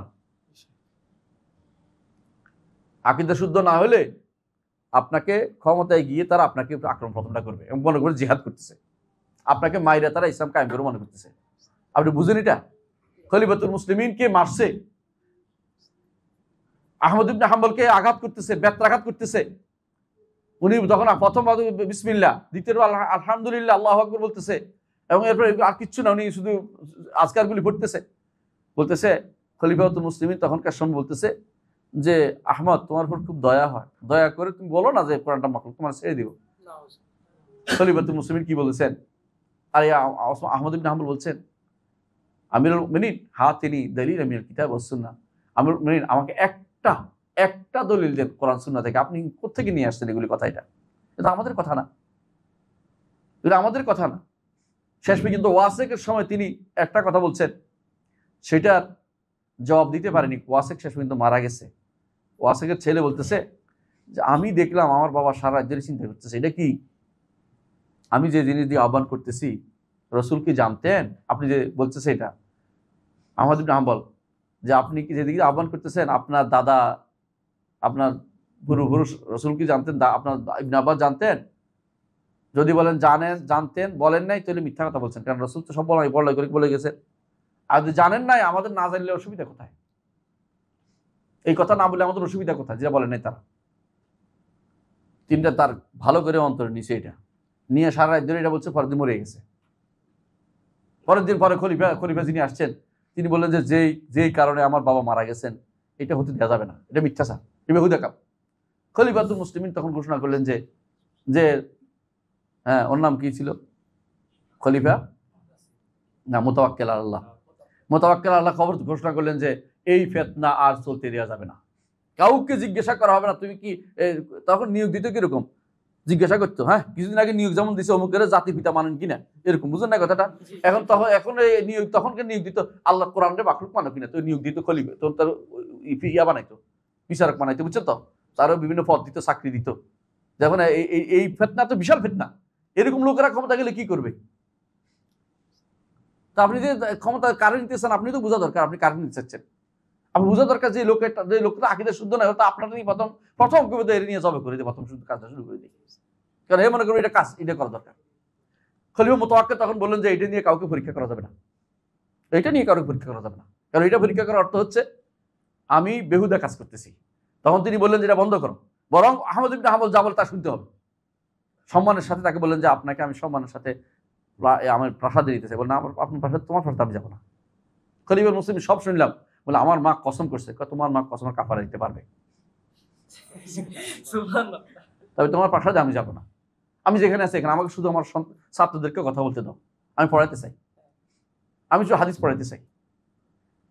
এর আগে তাকে হাদিস পড়া দিত না। এই সময় ইমাম বাকি ইবনে মাখলাদ আল কুরতুবী রাহিমাহুল্লাহ, তিনি ইয়া থেকে আসছে, কর্ডোবা থেকে আসছে, এই বাগদাদে, কোথায় পশ্চিম কোথায় পূর্ব বুঝে আসছে, কারণ একটা তো পুরো একদম শেষ মাথায় বাগদাদে আসছে। আসার পরে শুনে যে আহমদ ইবনে হাম্বলের কথা বলা নিষেধ, কার সাথে পড়ানো নিষেধ, বুঝছেন তো? এই অবস্থা তৈরি হয় না বাংলাদেশে। আপনি তাকে পড়াইতে পারেন আলহামদুলিল্লাহ, কিন্তু আপনি পড়াবেন না, বলবেন না, আপনি সারাক্ষণ কেবল ঐক্য নিয়ে আসেন। কিসের ঐক্য করবেন? আপনি পাগল দিয়ে ঐক্য করবেন, কাদের নিয়ে ঐক্য করবেন? যদি ইমান আকিদা ঠিক নেই। বাকি ইবনে মাখলাদ গেছে, কোনো রকমে ঢুকতে পারে না, শেষে ভিক্ষুকের বেশ গেছে, ভিক্ষুক ধরে আল্লাহ ঢুকে গেছে। বলে কিভাবে আসলে, তুমি কোথেকে আসছো? বলে আমি অনেক দূর থেকে আসছি, আমার ফেলে দিবেন না, দূরে দিবেন না, তারাই দিবেন না, আমি ইয়া থেকে আসছি, কর্ডোবা থেকে আসছি। কি জন্য আসছো? আপনার কাছে হাদিস শিখতে আসছি। বলতে হলে তো প্রতিদিন এই বুদ্ধি করে আসো। তো জিজ্ঞাসা করতেন, বিভিন্ন ধমক কামক দিয়ে তার 10টা হাদিস শোনাই দেন, মানে দিতেনও কিছু একটা, আবার 10টা হাদিস শোনা দিতেন, 10টা হাদিস মস্ত করে আবার আসতো। এইভাবে তিনি বাকি ইবনে মাখলাদ যে মুসনাদ লিখছে, এই মুসনাদ পৃথিবীতে সবচেয়ে বড় মুসনাদ। আহমদ ইবনে হাম্বল ইমাম মুসনাদ আহমদ 40,000 হাদিসে, ওখানে প্রায় 40,000 হাদিস ছিল। এই জন্য এটা যে লিস্ট হয়েছে, ওই লিস্টটা এখন সেরা, কার থেকে কত হাদিস বর্ণিত হয়েছে লিস্টের মধ্যে আছে। এটাকে বলা হয় ফেহরিস্ত বাকি ইবনে মাখলাদের হাদিসের কিতাব মুসনাদের ফেহরিস্ত, এই লিস্ট, এইটাই হচ্ছে সেরা লিস্ট, যেখানে বলতে পারে লাস্ট কথা যে কয়টা হাদিস মুস্তাদ হয়েছে, এটা বাকি ইবনে মাখলাদ লিখছে। অথচ তিনি কিভাবে কত কষ্ট করে এই হাদিস জিনিসগুলো জমা করেছে। এমন একটা সময় যে আহমদ ইবনে হাম্বল কথা বলার অধিকার ছিল না তার, যে কথা বলতে পারবে না, ঠিক আছে ঘরে থাকো। মায়ের পরে দেখতেছে আর কোনো মার জায়গা নাই, হাতে গুলি ইয়ে হয়ে গেছে, বলে তুমি ঘরে থাকো, আর তোমার বাইরের কার সাথে দেখা করতে দিবে না, কারণ তুমি ফিতনা ছড়াইবে, বুঝলে কথাটা? হ্যাঁ, তুমি তোমার পক্ষে লোক নিয়ে যাবে, ফিতনা বানাচ্ছে এটা। এই আহমদ ইবনে হাম্বল রাহিমাহুল্লাহ তার সময় পর্যন্ত মুতাজিলারা যত কিছু চা দেখাইছে, বুঝলেন না কথাটা? আহমদ ইবনে হাম্বল মারা যাওয়ার পরে দুইটা গোষ্ঠী বেরোয়েছে, এই দুইটা গোষ্ঠী পর্যন্ত আজকে থাকুক, কারণ আমাদের সময় শেষ, আমার ক্লাস আছে এই জন্য। সুবহানাকাল্লাহু ওয়া বিহামদিকা আশহাদু আল্লা ইলাহা ইল্লা আনতা আস্তাগফিরুকা ওয়া আতুবু ইলাইক। আজকে পড়া শুরু করতে পারলাম না, ইনশাআল্লাহ আগামী ক্লাস শুরু করে দেব ইনশাআল্লাহ। আজকে যতটুকু শুনছেন ততটুকু আমল করেন, শুনেন, বারবার শুনেন। ইতিহাসটা জানা দরকার, আকীদার ইতিহাস না জানলে কি হবে, যে কোনো সময় বিভ্রান্তি তৈরি হয়ে যাবে আপনাদের মধ্যে।